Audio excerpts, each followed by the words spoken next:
you could still play to 50, 60. And it's a massive pitch, so whether he'll struggle on that. He's the player I'd really have wanted Harvey McAdam around, in truth. If it's McAdam and Wern's sort of craft, McAdam's power around him, allowing Gilead to keep it tidy, we're to assume McAdam will be the deeper of them, and it will be Whelan and Wern around him. They're going to have to do a real job on him, aren't they, to stop him really playing? Yeah, I think the onus is on us to be on the front foot, not sit back, not let Sutton build their way into the game, as we've seen quite a lot this season. And we're underway. The referee not taking any time at all there after the shenanigans around the start of the match got out of the way, and Sutton kick off, and they're away down the left hand side with the former Carlisle man Jaden Harris, who sent it to the back post with that cross, and it's out of play for a goal kick.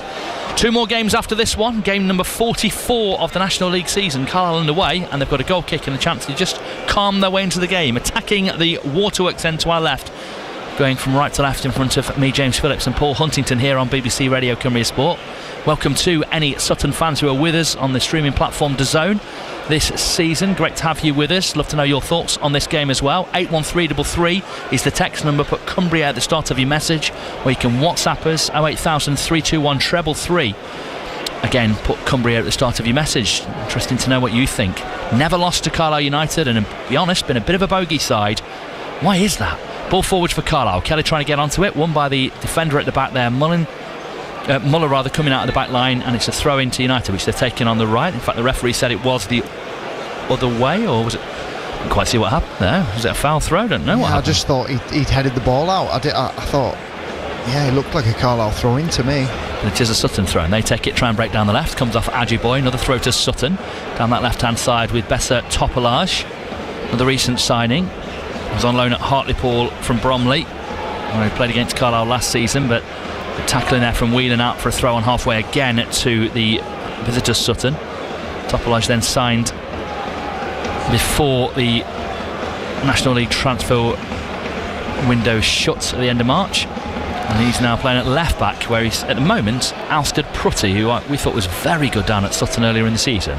Another throw in for Sutton on that far side. Stop start 5 or 6 throw-ins in quick succession. Carlisle just knocking it back out of play. Strong tackle from the Carlisle man, but Sutton managed to break away into the United half. Over halfway comes into Simper. 12 goals he's got in recent games. Out to the right hand side, gets the number 48 on the ball, Jermaine Francis, out on that right wing, trying to bustle through with Simper in support. Galvin turns and looks to play down the left touchline. Does. Little flick from Linney. Wern can go after it, but it's gathered in midfield by the number 40 in there, Rooney Ruiz, and he just recently turned 18. Worked out left hand side with Topolage, just looking round the corner. Couldn't find the pass into the Carlisle half, so just goes back towards halfway, and they're just keeping good possession at the moment. Sutton really dominating it, you have to say. Over on that left hand side with Taylor, just starting to get touches. Sparrow have taken the lead in their match this afternoon at Barnet, last season's National League champions, of course. Sparrow leading by a goal to 0. Out of defence comes Sutton again, breaking forwards. McAdam into the tackle. Well, the rest given a free kick there. What do you think, Hunt? Is that a foul? Yeah, I think it was a foul. I think he looks quite confident. Eccleston stepping out as a centre back. I'm just interested because Sutton are doing something different. They're shaping up like a 4-4-2 with split strikers, but it's a box in the middle, so I think Carlisle's just coming to terms with that. I don't think they'll have faced that too often.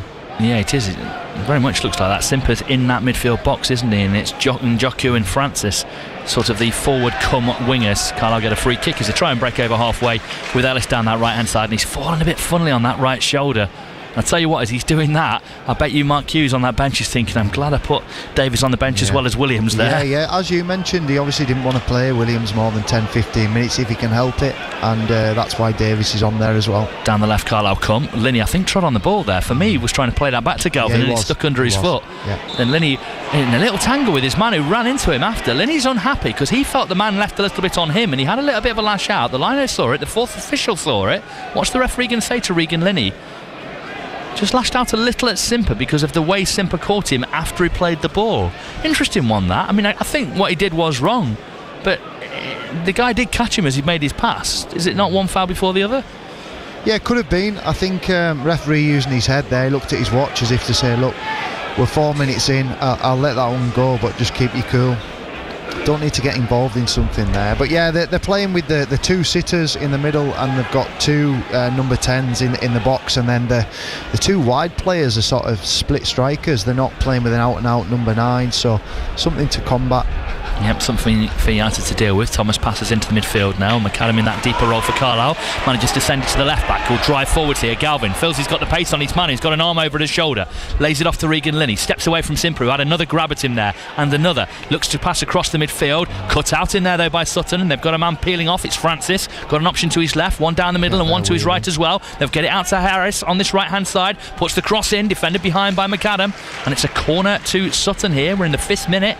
And there's a nervous tension, you have to say, around Brunton Park at the minute, because Sutton so far have been very impressive. Yeah, quieting the crowd down. That's what you do when you're away side at Carlisle. You want to take the sting out of the game, and they've controlled the game with the ball so far. Linney just giving it away. It was very nearly a good ball, deflected into Sutton's path, but yeah, got a corner to defend. The teenager Ruiz will take this corner, right-footed outswinger at the Warwick Road end to our right. Goalless, BBC Radio Cumbria Sport, but Sutton on the attack with the corner. Here it comes into the box. Kelly comfortably heads away, drops in search of Whelan, but picked up in the middle of the United half. 2v1 no one came out. Cross ball goes into the left-hand side. They've won the header in there, drops in there. Thankfully, Feeney can get to it and clear away downfield.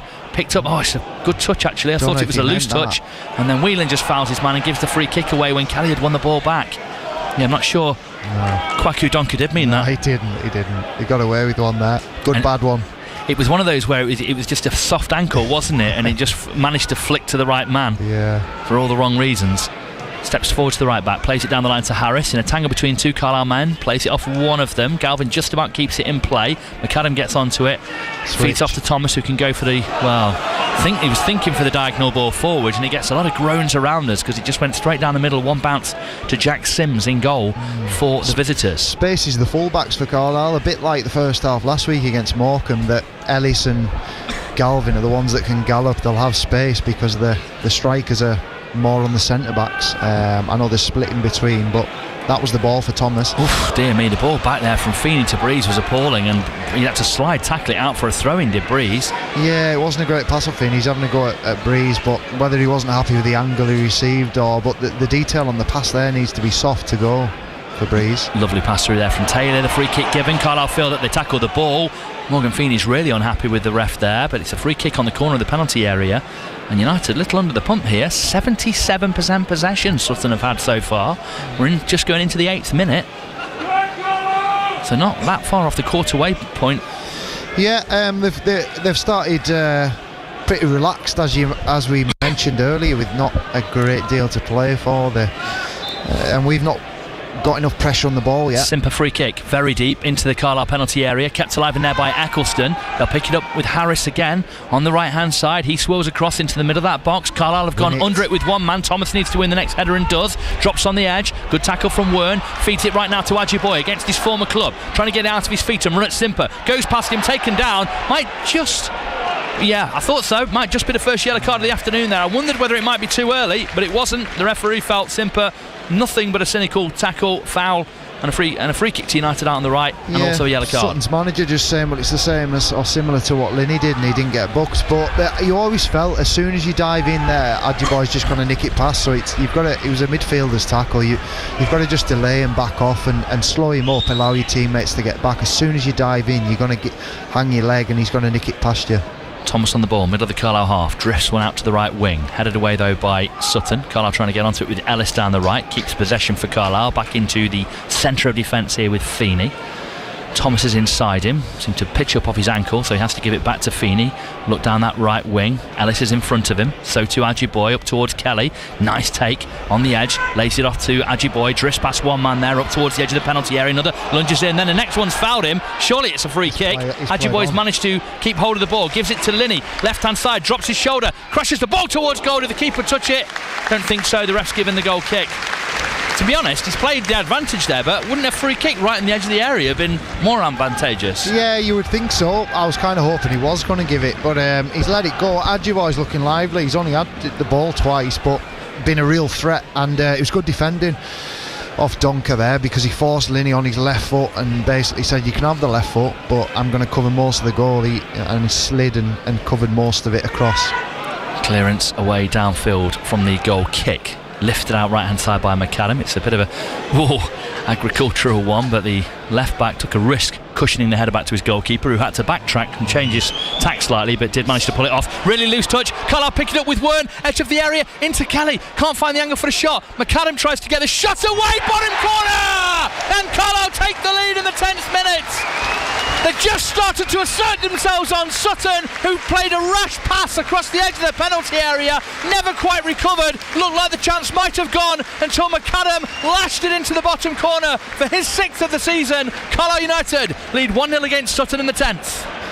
Yeah, poor passing out. We see it all the time, don't we? Teams that aren't good enough to play out, and Willing did well to read it, but Donker played inside, square pass, gets cut out, and I thought the chance had gone when Kelly got it, and it was a deflection that helped the speed on it. It had the direction, but it was deflection into the far right corner from McAdam, and yeah, what Carlisle needed really. You can see Sutton's staff just losing their mind really, because they've been probably comfortable, and then all of a sudden they're their own worst enemy and give us the ball back, and good pressure off Whelan though. Be interesting to watch what Donker does here in these next few minutes, because he's could have given the ball away in high positions to Carlisle twice there. First one he got away with, second one lost possession, gave it away, and Carlisle scored from it. Simper bringing Sutton forwards up towards the edge of the penalty area. Good running, all left foot. McAdam slides in, got a bit on the ball, shot comes in from deep, over, and only just stayed under the lip of the Warwick Road end to our right here. It's a comfortable goal kick for Carlisle as we move towards the 12th minute of this match. Their coaching staff can't imagine they'll be too happy with the ref's performance so far, but also with his own defence. And Donker, is it just getting it in the ear there from one of the coaching staff? That pass inside, just Eccleston, overplaying. I think, as well. Yeah, wasn't happy. Your kind of game plan goes out the window a little bit, doesn't it, when you concede that early? And it was from them. It was their own doing, really. Clip forwards towards Kelly from left back, trying to get his chest on it. Flicked head, does get there. Topolage has kicked it up rather than away. Eccleston heads up, trying to get onto it is Kelly. Might just drop in here towards Linney. Nicks it off his man's toe. Has Wern to the right. Tried to set it in front, put it too far in front, and allowed Topolage to get in with the clearance away down that far side. Carlisle keep the pressure on though. McAdam in the midfield, just swarmed by their men, but they're not managing to make that box 4 count at the moment. Carlisle actually finding space in between the 4 men that they have in the middle. Cross in towards goal. Decent teasing one. Defender's touch. Takes it to Adjiboy. Pings towards goal. Ricochets again. Trying to get there is Wern. Simper and Wern come together on the left-hand side. Slid to Galvin. Crossing position towards the back post. Kelly got above his man, but just couldn't get quite far enough above, and his header drifts behind for a goal kick to Sutton. Pulsating stuff from Carlisle, really come alive in the last few minutes.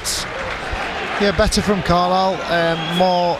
More intensity about the play, quicker passing. Look a different team after the first goal. Certainly do. But here come Sutton trying to respond. Remember, a lot of the pressure off them as Njoku tries to get them forwards, but they've had to play back into their own half, and might just go out of play for a throw-in. No, just kept in play by Eccleston for Sutton, and Carlisle urged to get back up the pitch and put the pressure on them in that defensive area. See if they give up possession once more. Simper laying it off there. Carlisle swarming after 2 or 3 bodies. Great running. They've not won the ball this time, but they were so close on. You see there for Sutton, I just think they're risking the ball 4, 5, 6 times and going back to the goalkeeper. You just think it's not effective football, and if you're going to do that, I'll suit Carlisle down to the ground, because there'll be triggers where one goals they can push in, and like the goal, you can win it back high and then punish. Well, we have seen that sort of football here in the last year or so, Hunt, and we're glad it's long since departed. On the ball with Ellis in an advanced right back position, goes back to halfway with Feeney as United try to come forwards. It's cut out by Sutton. Eccleston getting the touch with the headband on, and they'll try the left-footed ball forwards, looking to get into Francis on the edge of the area. Galvin gets across the path of his man. They dealt with that well. Long ball forwards, looking to exploit the pace of Francis, but Galvin took up a good position to effectively block his man out of the running. United coming forwards with Galvin. Pass into Wern's, great. Good touch from him. Tries to slide it through for Kelly. Fouled as he did so. Scunthorpe have the lead in their match, by the way, as well. Scunthorpe beating Brackley by 1-0. Carlisle host Brackley on the final day of the season, of course. Good defending there by Galvin, round on the cover, helping Thomas out. It was a good driven pass, and didn't look like Breeze was going to come on the edge of his box. So good defending. Into out rather than being outside the game and letting the striker get in between him and Thomas. Before Brackley, of course, United at Truro, and good luck to the Truro or Bust guys who are cycling there for charity, raising money for the Motor Neuron Disease Association and Cancer Research UK. Long ball out to the right wing for Carlisle, offside flag goes up. They've already raised over £8,000 after they featured on Mike Zara at breakfast in the morning, and Carlisle put out a video about them this morning as well, which was fantastic to see, with Chairman Tom Piatek amongst those wishing them luck.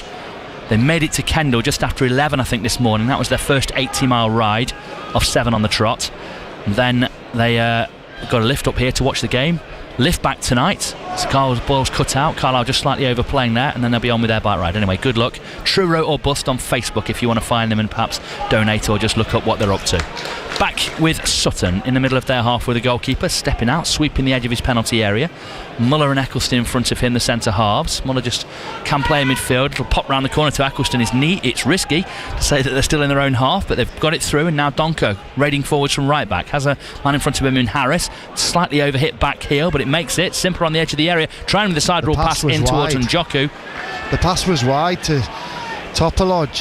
He was in, and we didn't quite see him. But he's nearly finding Linney on the left-hand side, but Donker had just got back and cut it out. Now they'll try and break away down the right-hand side here, with Njoku, who's come over to this near side wing, the right at the moment. Taylor on the edge of the penalty area for Sutton. Jake Taylor, the veteran midfielder, looked as good in their passing drills in the warm-up as I've ever seen him playing.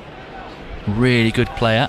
Overhit, overrun there by Muller, bringing it out of the centre defence. Now Adjiboye can try and break forwards on the right. Ellis is giving him an option. Adjiboye himself overruns it, and Carlisle just give possession back to Sutton. Slightly disappointing. They've got players to come forwards now. Harris is one of them on the edge of the area. No one necessarily picking him up.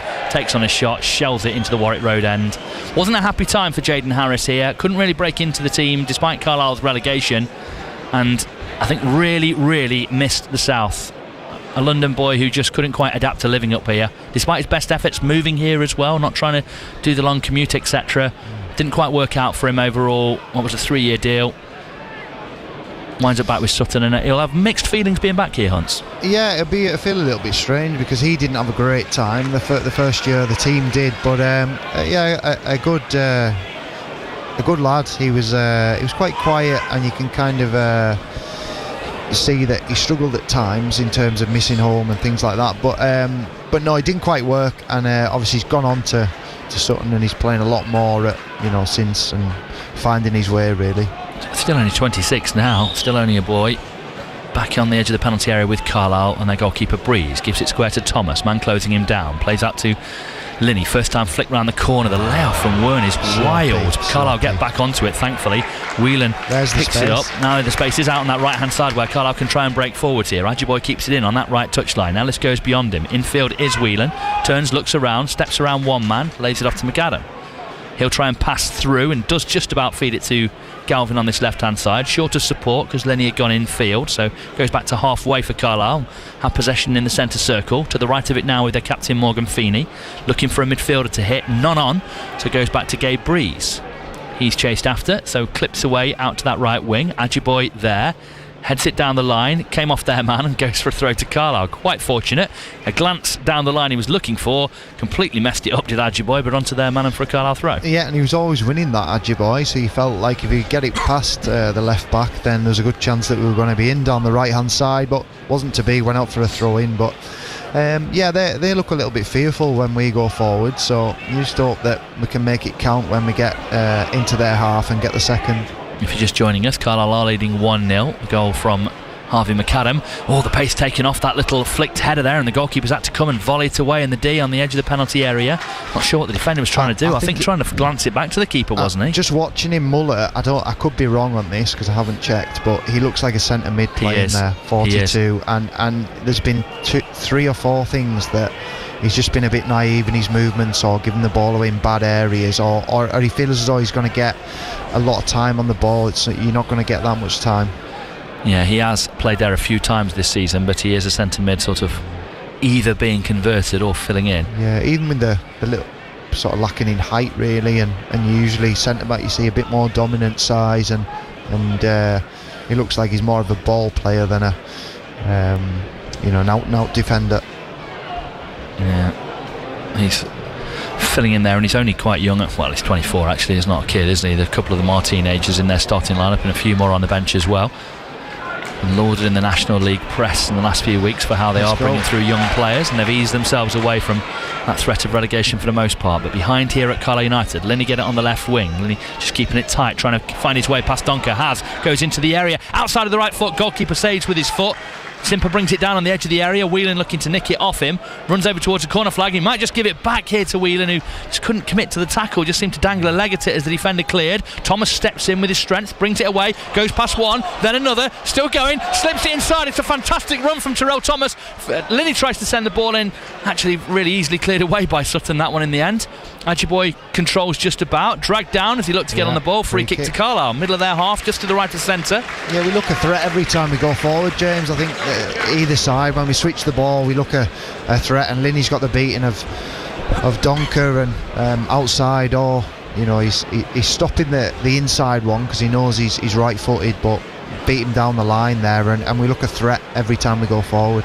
That was just what Tyrell Thomas needed to do there. He had to step past his man, then it opened up to go past the next. He showed really good footwork. What you don't want to see is him get excited and try to do that next time. It was on there because it was all that was on. Stepped in there, Don't step in and mess it up. Whelan ball into the penalty area. Kelly, I think, got up and won the header. Must have come off the defender. They're appealing, and they think it should be a goal kick. The Sutton, Jake Taylor in particular. The referee says corner Carlisle. I thought it came off Kelly, actually, in fairness to them. Yeah, it looked like that from here. Obviously, we're a good 50 yards away, but 60 yards away, but you can normally tell by the reaction of the Sutton players, and they were appealing for that, saying how's that been given. So didn't expect him to give a corner, but we'll take it. Iago Tiago has given Brentford the lead against Everton in the Premier League. Only 2 3 o'clock kickoffs. The other one, Burnley-Brighton, is 0-0. Brentford beating Everton incidentally. Corner to the back post, header away. Eccleston for Sutton, drifts out to the far side. I'm not sure anyone will get there, and it's a throw to United on the right of that penalty area. Just waiting for Ellis to get up with play to take it on that far side, front of the east stand. A little bit sparse over to where the away fans used to be. Not the most fans we've seen in that Waterworks end this season from Sutton, but it's a heck of a trip. Ellis caught there as he looked to put the cross in. It's Topolage there, the man catching him, the left back, as he was back trying to do the defensive work. Just walks into him as he's getting up as well. Have that knee to the head. Sorry mate. Gives him a tap on the head, Ellis, on the way past.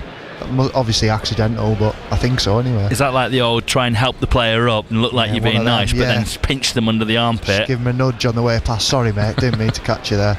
Another opportunity for Carlisle to put the ball in the box. They're just a little bit lazy in and around their own box. They're giving away some sloppy fouls, Sutton. Midway point of this first half, Carlisle free kick, Whelan with it, header, McAdam 2-0. Great header, great free kick from Callum Whelan, and Carlisle United so comfortably are 2-0 up now against Sutton. 23rd minute, lovely leap. He leaps himself onto 7 goals now, and United, well, but for a miracle you'd think we'll see this one out. Yeah, I think you mentioned it earlier, lacking in centre backs. The ball wasn't even whipped in really. It was a free header for McAdam, and he's on for a hattie. He's on for a hat-trick. Brilliant. Taking advantage. We've just had a couple of opportunities and we've been ruthless in their box. That's what we haven't done in the last couple of games, that we haven't punished them when we got in there. But yeah, it was far too easy from Sutton's point of view. Just a free leap, free header. Where do you want to put it? And McAdam directs his header back across goal, and 2-0 Carlisle. We look as though we're in first gear, and we've got far too much for Sutton. They just don't look like they've got the height, do they? The back four doesn't look tall enough, the midfield isn't tall enough, and the forwards aren't tall enough. So when you've got 2 centre halves, you've got a striker, you've got McAdam all way over 6 foot. They just seem to mass around them there. Kelly's just gone hammering into his man there, won the ball back. Now Ajiboye taking it wide, Taylor going with him, might break to Wern, chance for a shot, just about smothered by the defender. Good work in the end there by Sutton to keep United at bay. Yeah, they're trying to play, and whether they'll make a change here, because what they're doing the first 10 minutes before the first goal, they looked more likely, they looked comfortable, but for me they're a bit naive at the back and in midfield, trying to overplay, and as we mentioned, that'll suit us down to the ground. I think the ref gave them a very generous 8 seconds there. He was holding up 4, putting his hand down, then putting it back up and holding up 3. Felt like about 12 seconds he gave them there, and the keeper still put it down on 1. And they've got it at the back with Eccleston, right of their defensive 2. Tries to pass around the corner, just comfortably cut out by Terrell Thomas for United, who really look like they can't believe how comfortable this one's been. What they want to do, though, that 2-0 always seems to be a risky scoreline, doesn't it? When you get the third, you tend to be done. But at this one, if you take your foot off, your eye off, that's when the teams get one back and things can turn. But here come Carlisle down the right-hand side again with Ajiboye. Has support randomly from Morgan Feeney in the right-wing position here. McAdam does send the cross in from deep. Cushion volley away from Muller. Drops in towards Francis. And suddenly they're running 3-on-3 almost against Carlisle United here. Thomas trying to go back in. Linney as well looking to force his man wide, and Francis ran away there. Linney was all over him like a playground bully, to be honest. Yeah, I love that. I think we said that earlier on in the season. We wanted to see more of that because we know what he offers going forward, but desire to get back, not just when you're 2-0 up as well, you know, when your team needs you. I think it was important that, because he delayed him, got back, was physical, forced him back. And it's another of those psychological moments. Hang on, here come Sutton with a sort of, I think it's a miss-hit cross. Yeah, you can't call it a cross-come shot, can you? That over-hit cross that goes over for a goal kick. But if you're Boreham Wood and you're thinking, right, we just put all that work in, we've beaten Hartlepool, who still had designs potentially late on the playoffs, let's see what Carlisle can do, and they're 2-0 up inside 22 minutes, you'd be pretty deflated. Yeah, you would. I know they'll be on their way home or tucking in some food right now and thinking, yeah, we've done our bit, what can Sutton produce? And yeah, that Carlisle's not even had to be near our best, really. I think from what we've seen Sutton here, I think there's more goals for us. Certainly are. Coming forwards here, Carlisle down the left with Regan. Linney looks to slide one in for Kelly, well cut out by Eccleston. McAdam keeps it alive, little sideways pass to Ellis, the right back, sends the cross in from deep. Kelly after it, just a bit too deep, and it's a goal kick. But the applause all around, they're enjoying what they're seeing here from Carlisle, and in truth, they're not getting a great deal of opposition right now from Sutton. After the first, I thought about almost 10 minutes Sutton were the better team, and then since then they've really fallen apart. The ball's gone out there, and instead of saying, you know, just take stock, calm down, let's play our way back into the game, they just can't wait to get it out and play like Man City, and before you know it, they're giving it away, you know, throwing in their own half, and you just think, I don't know, it seems a bit under 21 football to me. Beto has equalised for Everton, Brentford in the Premier League. Burnley Brighton still goalless. 2-0 Carlisle lead here if you are just joining us, both from Harvey McAdam as Kelly wins his header up rather than to anyone, and Taylor and Sutton pick it up and try and break forward. Simper looking to play in behind here. I think that was offside, and the flag goes up fairly late, and Carlisle will get a free kick. Well, the rest let them take it in their own penalty area. It was in the middle of their half. Simper trying to close down Breeze, who goes square to McAdam, and he'll bring it away up to halfway, passes on to Wern, laid off to Whelan, first time ball out, is a lovely one, looking towards Linney, who took it fantastically well on his outstep, tried to get the cross in, Eccleston miskicks it, Donker gets there just ahead of Linney, trying to get back there, falls to Linney, gets the shot away, takes the deflection, Linney goes after it again, tied it up to Donker, under pressure from Galvin, falls over, referee's not giving him the free kick, Carlisle win it back, well done ref, really enjoyed that. Linney with a little layoff, caught as he did so by Taylor, Wern tries to send the cross in, headed away, Linney still down, might have a dead leg actually from the way he was crunched there by Jake Taylor, and they'll try and break away down the right hand side. Sutton with Francis into the tangle though with Whelan, gets the ball played off him for his trouble as well. Sutton do get out though. Harris with the left to Simper in midfield. Oof, McAdam side through his man there, and I think it's going to be a yellow card for Taylor. I think that it was a yellow card, but the Paddock's got him a yellow card there because they've all just gone ooh. I'm not saying he wouldn't have given me a yellow card. I don't think it's McAdam's got one though. I think he's shown that to Jake Taylor for the foul on Linney off the ball. No, it was Taylor who got that one. I'd stake my mortgage on it, and I'm sorry if I've lost the home. Is that what their staff are saying? Because McAdam's foul probably, I thought that was a yellow card, but I was just laughing at the reaction from the Paddock because they were so honest in that giving it away that it was a yellow card. But yeah, I thought it was to McAdam there. Ball trying to get in behind Carlisle. Breeze needs to come out and cover the situation and does, and Joku can't get to that one, the former Cambridge man. 9 goals he's got, another one who's only 21 in their team. Simper, the number 8 in the midfield, he's a good footballer. 12 goals he's got in the National League, only 23.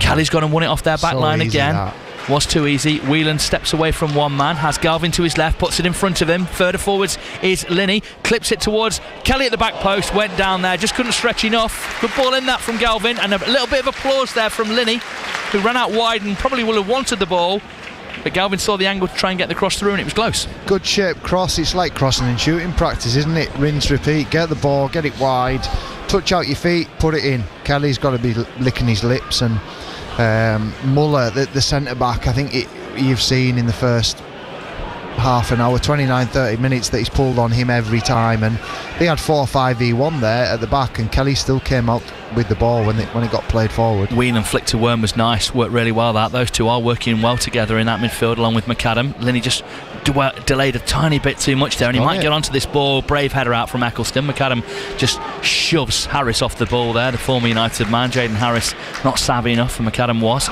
Slip ball in behind from Ellis there was inventive, but it was telegraphed, well read. Drill ball out to the right. Here's a peach from left back, and it's got Francis coming forwards up towards the edge of the Carlisle penalty area here. Steps inside Thomas, shoots to the top corner. That's a big moment, that. Too easily past Thomas, too easily found as well out on this right hand side. Not sure where Galvin was covering.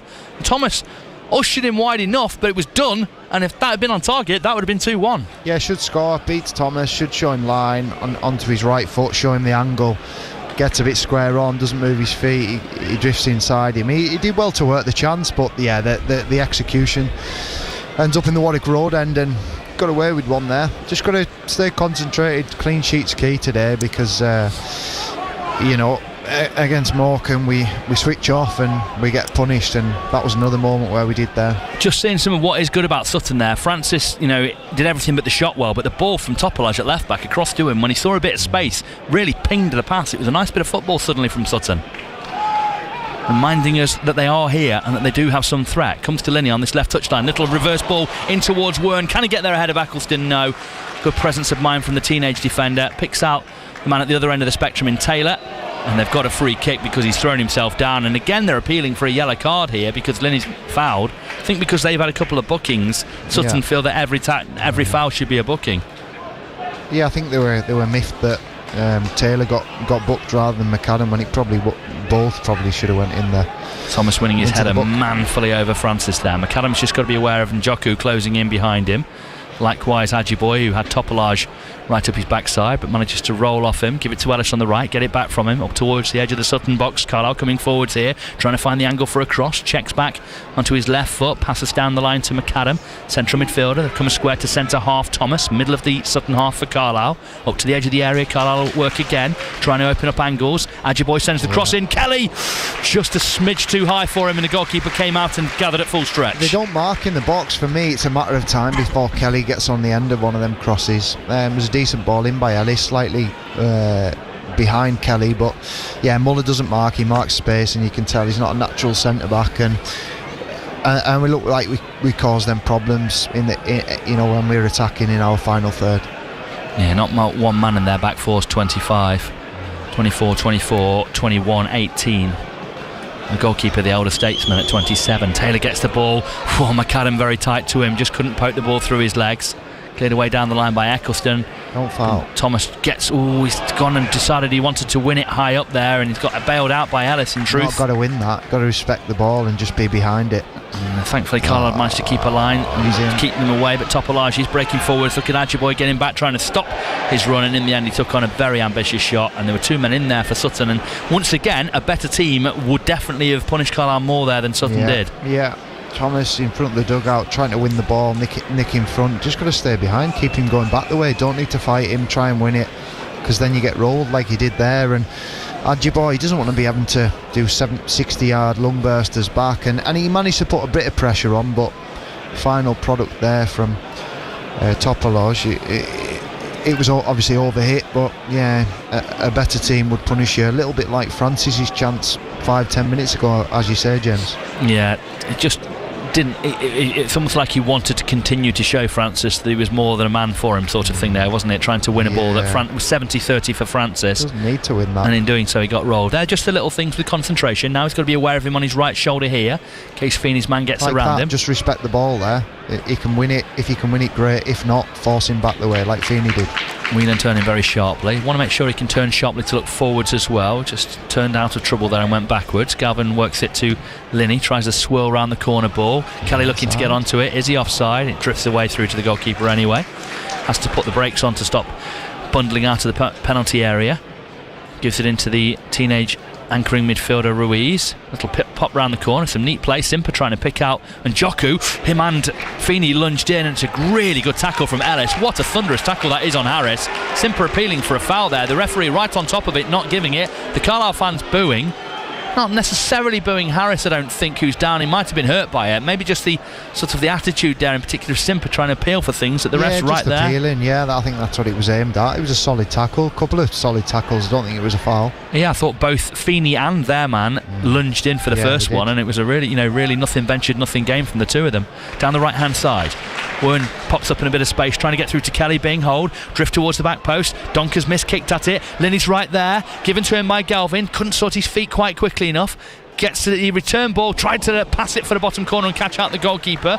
Cleared away. Thunderous tackle from Harris is good because he got the ball, went right through McAdam in the follow through. Sutton trying to break again here. Simper's got a bit of space. Thomas needs to step over towards his man here, towards the edge. I'm not sure why Thomas is wound up with both of them. Simper with a poor shot in the end. I really think Feeney should have come over and said, go to the ball, I'll cover your man there, in truth. The two of them not quite communicating there, because in the end Thomas had both the men and Feeney was just looking at it. I don't think that was good from Feeney, in truth, on this occasion. A player we often praise. You need to cover around. I think there's been a few times there was a chance early on at Morecambe where they're not round each other. Finney's not round on the cover, or Thomas is too high, but that's the third warning we've had. And for me, McAdam isn't where he should be, in the middle of the pitch and being disciplined, and it means that Whelan's tracking back, but he's never getting there because he's a bit higher. Great ball from Thomas, I think it was, out to Ajiboye on that right wing. Really good pass. Ajiboye took it well with men all around him. United though just come back to halfway here with McAdam anchoring in front of that back line now. Thomas left of the centre circle, goes into the Sutton half for Carlisle, looking out towards Galvin, gives it back to Linney. He turns and looks in field to Whelan, one of the three central midfielders for Carlisle. McAdam comes deep almost into an orthodox centre half position, forming a 3 for Carlisle, then out to the left wing now with Linney, can take the ball forwards, no one really coming with it. Out there on the right is Ajiboye, if you can see the pass through to him. So much time and space on the ball, it's almost like there's too many options. Found him, I think, when looking for Ellis, in truth. Ellis sends the cross in, Kelly tries to bring it down, looking for a layoff, almost feeds it to Whelan, cleared away just about by Sutton. Ajiboye urged find a fans to shoot on his left, does, takes a deflection, keeper saves, Carlisle get a corner. 37th minute, Kelly applauds. Yeah, we're a real threat going forward. I think they're really shook up by us when we go forward. It's almost like panic stations, but they've had a couple of moments going forward on the break. They break at pace and just need to be switched on to that. But yeah, McAdam, in that role when they've broke a couple of times, needs to be disciplined. That's where he needs to sweep up and do the job for the team and not let the back four be too exposed. I think you're bang on with that. I think that discipline of not just going forwards hell for leather each time, trying to join in, could be key today. Ball comes in from the corner, flick at the near post, Feeney. Getting there is Ajiboye, thunders it back into the middle. Looked like it. Yeah, goalkeeper is in the back of the net and he's down hurt at the moment. The referee will have to stop play because he can't get up. Might have just, I wonder, trodden back onto the metal strut that goes around the back of the goal. Yeah, see them in a lot of goals. I've always wondered what would happen if you landed awkwardly on one of those. I think as he sort of jumped for the ball and got buffeted into the back of the net, I wonder if he's just come down and twisted his ankle on I would have been really interested, James, if Linney just turned and chipped the ball in, and then the goalkeeper, because he was in the net for a good 4 or 5 seconds, the referee didn't give a foul, and I would have been interested if he'd stopped it and given a drop ball or a foul. Then would have been interesting, because he didn't seem to notice that what was going on. Well, he's obviously watching the action. The ball's coming out of the box. If it had gone in, it would have been a goal. Yeah, because he would have had to. The ref can't stop it retrospectively. If he's not seen it, even if he realises he's made a mistake, he can't say I made a mistake. He just wasn't on the ball there. He was watching the ball instead of, he should look back at the incident that's just happened, whether he got pushed or his old man's put him in. I'm not quite sure. It's just that he took him it was a bit of a delayed reaction there from the referee for me. As a commentator, and I'm the ultimate ball watcher because we have to, I'll give the ref a break because he's probably watched the play go out the area, no necessary innocent, and he's maybe got a sea of bodies in front of him. You know what it's like at ground zero. You're taller than everyone else, but most of us can't see over the top of everyone. It would have been an awkward one for the ref if that had have happened. Yeah, just the better referees I've had would watch the ball and then they'd have a glance back and a couple of glances, just a split second, and just check what's going on. But it obviously didn't come to that. Because you'd think the lino should be right back there saying, yeah, he should be talking. Yeah, ref, he's in the back, keeper's in the back of the net, it's not getting up. It's urging everyone back on. They're just taking as much time as possible with the drinks. Carlisle are 2-0 up. Harrogate and Newport equalised. Braintree are now trailing at Forest Green. So Forest Green 1, Braintree 0. And Scunthorpe lead as well. Up in those playoff places. Just keeping up some pace and pressure on Boreham Wood from below Scunthorpe. 8 points behind Carlisle United. So if the results stay as they are today, Scunthorpe officially can't catch Carlisle. Boreham Wood, if it stays as it is, would be 5 behind Carlisle with 6 left to play for. You'd say it was unlikely, Hunts, but with Carlisle you'd never say it was over until it was over. Feeney stepping across his man here, just being aware of the danger, played down the line, went off their man and out for a throw to Carlisle. Just a touch risky that, because he was the last defender. If you played that down the line and one of them had stunned that back into play, somebody might have had a clean run through on Gabe Breeze there. I was more concerned that he was going to end up in the hoardings on the paddock side, or he was going to get kicked by the right winger. Are some of Carlisle's actions suggesting that they see this as a bit easy? Because I think Feeney should have probably in that position there lifted it over them or put it out. Yeah. What he did, he took a risk there, because if that had ricocheted back into play, there was no one covering. Yeah, I think McAdam disappearing upfield. Thomas, with whatever it was he did a few minutes ago. Yeah. Are they just and it's allowed Sutton in a couple of times, and they probably should have done more than what they have. Yeah, they should have. I think it's first gear stuff. It's almost like coasting at times. You think, well, if they score, we'll go and get another couple of goals later on, or the rest of this half. So it's a concentration thing, as we spoke about this season, and making sure we do the right things all the time.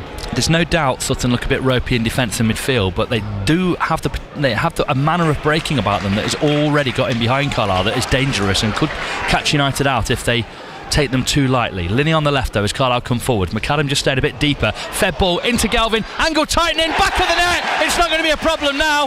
What good footwork that was from Galvin into the area.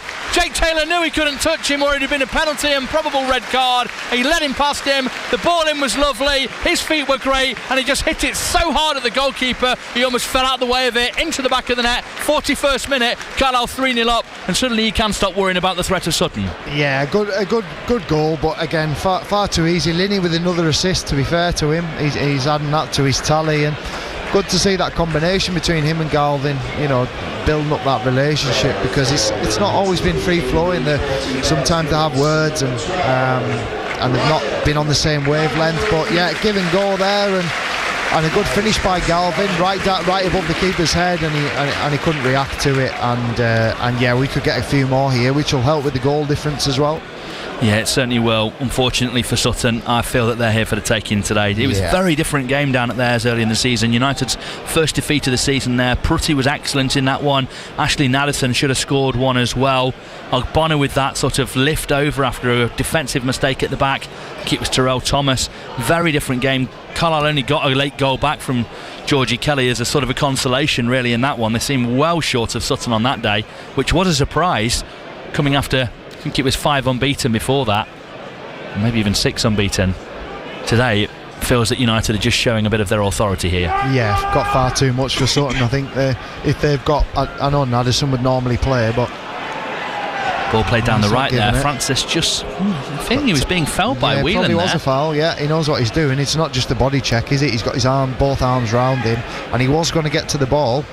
It wasn't in the box, just outside from Whelan, but we switched off there. It was like we were facing the other way or not concentrating, because they tried to play a quick one down the right hand side of our box and got away with it. Just had a message from Andrew Bain, the promoter of Workington Comets, just saying that they were a bit unlucky, a bit of bad luck last night. Lost a very slender one to Redcar away in the BSN series. First match of the season for Workington Comets, but saying it'll be a lot better at home next weekend. So do go down and watch that one if you can. Go and support the Workington Comets. Out to the left hand side with Linney coming forwards again for Carlisle. Steps inside his man, shoots from range. Keeper has left it, and Kelly on the follow up sweeps it onto the post and wide. Well, the keeper should have pushed it wider than he did. Good strike from Linney, but always the keeper fancied to save. Pushed it straight back to Kelly, who instinctively reacted but couldn't get it on target. I don't think I've seen us create this many chances, probably apart from Braintree at home, and I think that It's so easy. I think the goalkeeper, he should have pushed it wide. It bounced. Linney, you always knew he was going to cut inside and play it to the far corner. But Kelly needs a goal, so I feel just for confidence, and he's obviously just came back in the team. He should have scored that one off the post. Oh, you're a harsh man. I mean, you're a pro, so you have high standards. That's a really poor tackle. That's certainly a yellow. Could be worse, that. Really poor from Ruiz, who just was so late on Ellis after he passed the ball. The ball's 20 yards away. Yeah, I hope he's all right. I hope he's just rolled his ankle off the back of it. Yeah, it was a bad one. He's quickly out with a yellow card. I know he's probably a young player, and he's jumped into it a bit enthusiastically, but Kelly, as a striker, you've got to expect them coming back, haven't you? I know it came back quickly-ish off the goalkeeper, but he'll feel as though he should have scored that. I'm sure he will. More to come, hopefully. The way we're going, looks like we could put another few on them. Certainly does. Has a bit of a feel of that 5-0 against Braintree from earlier in the season. Ellis is back up on his feet, didn't require the physio, and he's moving okay, if a little gingerly. Whelan lifts the ball to the back post. It's going to go over Feeney. The header from the defender, Donker's appalling. He really has had a bit of a mare today. Lifted him by Wern towards that back post. Whelan's going to try and get there and pick it up on the far side, but then Njoku gets across him. Sutton whack it away. Under it, Ellis gets up and wins his header comfortably forwards.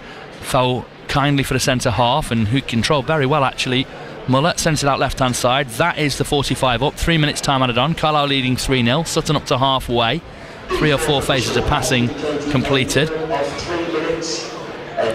Ruiz gives it square to Eccleston into the midfield. McAdam just shrugs Simper off the ball. He's looking like 21 stuff, James, isn't it? It's just lovely ball from Linney, almost for Ajiboye, but well read and cut out by Simper, who can come away having just lost possession to McAdam. Dealt with that situation well. Was it Simper actually? It might have been Muller who stepped out and intercepted the ball there for Sutton. Taylor and Eccleston exchange passes in front of and around their defence. Nice ball forward from Taylor. Good little reverse, and third man running down the right hand side here with Francis, pulling away from Thomas. Cross very early. Feeney took a gamble going under it, or just missed it, which was poor. He just misjudged it, yeah. And it could have got, Njoku might well have done better there, and the referee spotted a foul on the edge on Whelan and a free kick to Carlisle, but it was a good cross in from Francis. I thought he'd actually gone a bit early. Yeah, I did. I thought he could have squared up Thomas and gone down the line and beat him, but or came inside a little bit, but like he did earlier on. But yeah, it was misjudged by Finney, whether the wind caught it or he's just got underneath it. But he's missed it, and luckily the forward for Sutton hasn't read that. It's looking like a stoppage time equaliser for Barnet against Barrow. I can see a red flashing dot. Yes, 1-1. Barrow pegged back, having led at the Hive. Great strength there from Kelly, muscling Harris off the ball, holds off the man. Just fantastic centre forward play there from Kelly. Now breaking forwards, Ellis. Little pass inside from Ajiboye was a bit too fancy. McAdam trying to chop through, and in the end they've just marauded over. And then the ball through from McAdam in search of Linney was finally a bit too adventurous. Yeah, I can see what he's trying, but yeah, Donker struggled this half, but he's always going to read that. He was a little bit under hit and sort of telegraphed it, when they say about as soon as you put your head down reading it, it read him like a book, really, Donker there. But I don't mind it, trying to get Linney in and be on the front foot forward passes. It's nice to see. They've been inventive, aren't they? They're expressing themselves a bit here. Simper trying to break. Thomas did well, sniffed the danger. Did well there, Thomas, because Galvin was the wrong side and Francis was inside him, going through one-on-one on goal. Lovely footwork there from Ellis. Rolled his foot over the ball to make the angle to pass through the man and into the centre for Feeney to clear. Nice football that. He is such a lovely footballer, Ellis. I definitely think he's underestimated by some who think he's a bit more of a simple, straightforward. Yeah, he's got good feet about him. Got to be careful here, though. Ball in behind. Feeney's managed to read the flight of it and win the header, even though the man was beyond him. Played away down the right by Carlisle. We're just coming towards the end of the 3rd minute of time added on. Doesn't seem like Carlisle are going after it hammer and tongs anymore. Sutton are just waiting for a half-time breather. It's been comfortable, hasn't it? Especially going forward, you always feel as though we've got 4, 5, 6 in us. That's half-time. Carlisle leading by 3-0, 2 from McAdam and 1 from Galvin. A simpler first half as they've had maybe all season, but certainly since that 5-0 win against Braintree. Sutton look lively for 10 minutes, certainly have some pace on the break with Njoku and with Francis, and Taylor still trying to scheme and slide balls in behind Carlisle, but unfortunately they've for them, they've just not been a match for Carlisle. If you could have handpicked a game just to settle the nerves after seeing Boreham Wood close up in the early kick-off, it would have been that first half. Yeah, absolutely. I think we showed our class in terms of when we're going forward. You know, Linney, Adjiboy, even Kelly, he's looked a lot sharper than he did last week. And we've been allowed, in truth, credit to Carlisle, gone about it on the right, in the right way. But they've allowed us to do that as well. I'd just keep putting balls in the box because question marks about their marking and their defenders. Really, I think it's a matter of time before Kelly scores, and hopefully he does. But yeah, gone about it in the right way, and just got to concentrate because they could have scored 1 or 2 on the break, and a couple of strange decisions to not sit and be disciplined and letting players roll inside us, not moving our feet, not getting side on, and a little bit complacent at times. But we've got far too much for Sutton, and thoroughly deserve to be 3 goals in front. 3 of the 4 in the top 7 playing are winning, and all of the bottom 7 are losing. Nothing speaks more of towards the end of the season than scorelines like that, Paul Huntington. I just saw Jack Nolan's got another from Morecambe. I know you were speaking well of him last week, and I think that's 19 goals now. So in a struggling team, so he's got another one, and yeah, we sort of did quite well to contain him last week. But there's another game we should have won, and this is what's been missing, hasn't it? The last couple of games, Gateshead and Morecambe, we haven't taken our chances, and we haven't been ruthless in taking our chances or at the other end. And a little bit fortunate to have a clean sheet there, but I don't want to see us come out second half and just be complacent and just coast, because we've seen that earlier on this season and give away 1 or 2 goals, and then all of a sudden it's nervy. I want us to go 4 and 5 and show authority and not give them a sniff. And prudence, because we're filling a void left by Alex Gilead, and McAdam, when he played alongside him, the pair of them were too deep together. Once they switched it and it was Gilead, he patrolled that area in an undervalued sort of way. We're just going to see there just a couple of the gaps left were by McAdam trying to join in the attacks, which is nice to see, but you've got to do it with prudence, haven't you? Because if you leave a massive gap and they break and we're too short at the back, the chances that Sutton have had, other teams will take. Yeah, I don't think he'll have done it on purpose. I think, just like you say, he's probably found it a little bit easy. McAdam, he's thought, I'll just take a chance, I'll just push up, and then it's a big pitch, so if you are out of position, then there's a lot of recovering to be done, and the back 4 should be saying to him, look, you've left us exposed there, you need to be on our toes or in front of us, marshal him, because if not, they're running straight at us, and that happens a couple of times there. And I think it's just a little bit of learning from McAdam, probably about the position. He's probably not played that position too much, and for the main part, he's got his 2 goals and he's been good, but that's more the out of possession stuff, that the discipline's important. That's a key position for Carlisle, and probably when you see things like that happening, and Gilead would probably do that naturally. Immensely comfortable. McAdam, Galvin. Carlisle leads 3-0 against Sutton at the break. Paul in the USA says so far the best referee this season, Weatherby Blues. Solid first half from the Blues, never gone out of first gear. Sutton are poor today, probably already on the beach. Can't let it slip in the second half though. Goal difference could be crucial, says Weatherby Blue. Anonymous says great half, well controlled. I'd take Kelly and Feeney off now, Mugabe and Wycon, no point risking anything. Ideally maybe take Linney off on 65 minutes. Dave of the Maryport Blues says great start from the Blues, however there is always someone who has a negative, and it's me. Great up front, but like you've said, against a better side, any half decent League 2 team, we may have been punished in the first half. Still need a big leader type at the back, which we seriously lack, says Dave, a Hunts type player. Yeah, I think even a better team in this league, I don't even think it would be a half decent League 2 team. I think that the 3 opportunities they've had, that have taken 1 or 2, and then all of a sudden it's a lot more of a game, and I don't think they would have given up as many chances as well at the other end. So you can tell it's far too easy, but for me that's when you need to stay on it, and you need to concentrate and like we've spoke about, talk Thomas through it. But then there was times there as well that Feeney's got underneath the ball, and the striker should expect that and put the ball in the back of the net, but he's on his heels, and yeah, better players and better teams would punish you more. But I don't like to be too negative, but because you feel as though you're always picking at something. Attacking play has been really good. We've given up too many chances for me. I'm not concentrated and a little bit complacent at the other end, and it should never be too easy. I think clean sheet's important today, but got away with a couple, and that's the concern. Okay, let's wrap things up. The first half down at the Hive, our commentary game on DAB and medium wave. Barrow were leading up until the closing stages of that first half, but they've been pegged back. Adam Johnson and Mid-Payne.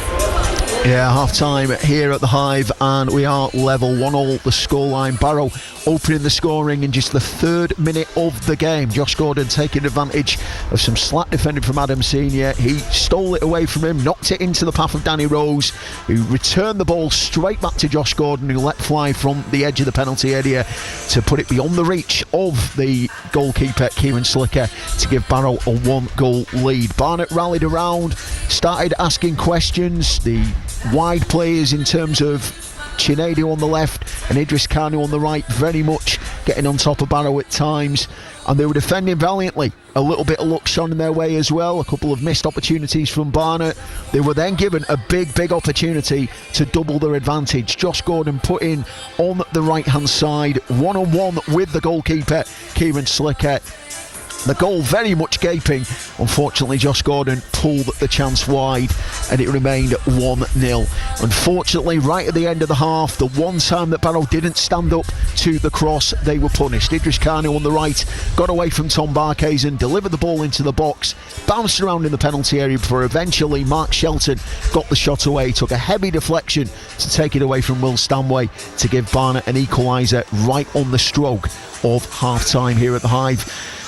Very much, Mick, isn't it? I mean, they've got to take the opportunities when they come, aren't they? Josh Gordon very much has been made to rue that missed opportunity, but at times they were inviting pressure onto themselves a little bit, giving Barnet that chance to come forward. That's the one thing that very much needs to change in the second half. Well, it's got to change. They've got to engage a lot earlier. We've already mentioned about the boy Kanu out here on the right hand side. If you give him time, he just gets a chance to just put his crosses in without any pressure. But look, let's go back. Let's be a bit positive. Great finish from Josh Gordon. They've got to believe that, because I actually think he's also got another chance here, because the way Barnet are playing, they're playing just with one at the back, marking Josh Gordon. Every time it's been cleared, I wouldn't say he's got in every time, but he looks dangerous. So they've got to believe that they can get that next goal and go 2-1 in front. But look, let's get back to it. I thought they defended stoutly. Look, Barnet are a decent outfit. They've got to get that in perspective. They're a decent outfit, but it's such a bitter pill to swallow. But they've got to go in there now. This is where in terms of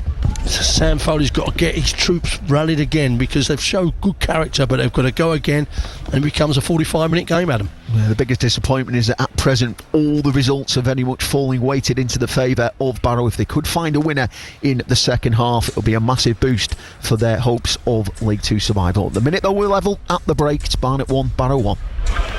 In the Premier League, it's level, all square at 1 apiece. Brentford against Everton, Burnley trailing 1-0 at home against Brighton earlier today. Arsenal beaten at home 2-1 against Bournemouth. Let's hear about Workington Reds, all square at the breakaway, and Ashton United. Jordan Weir.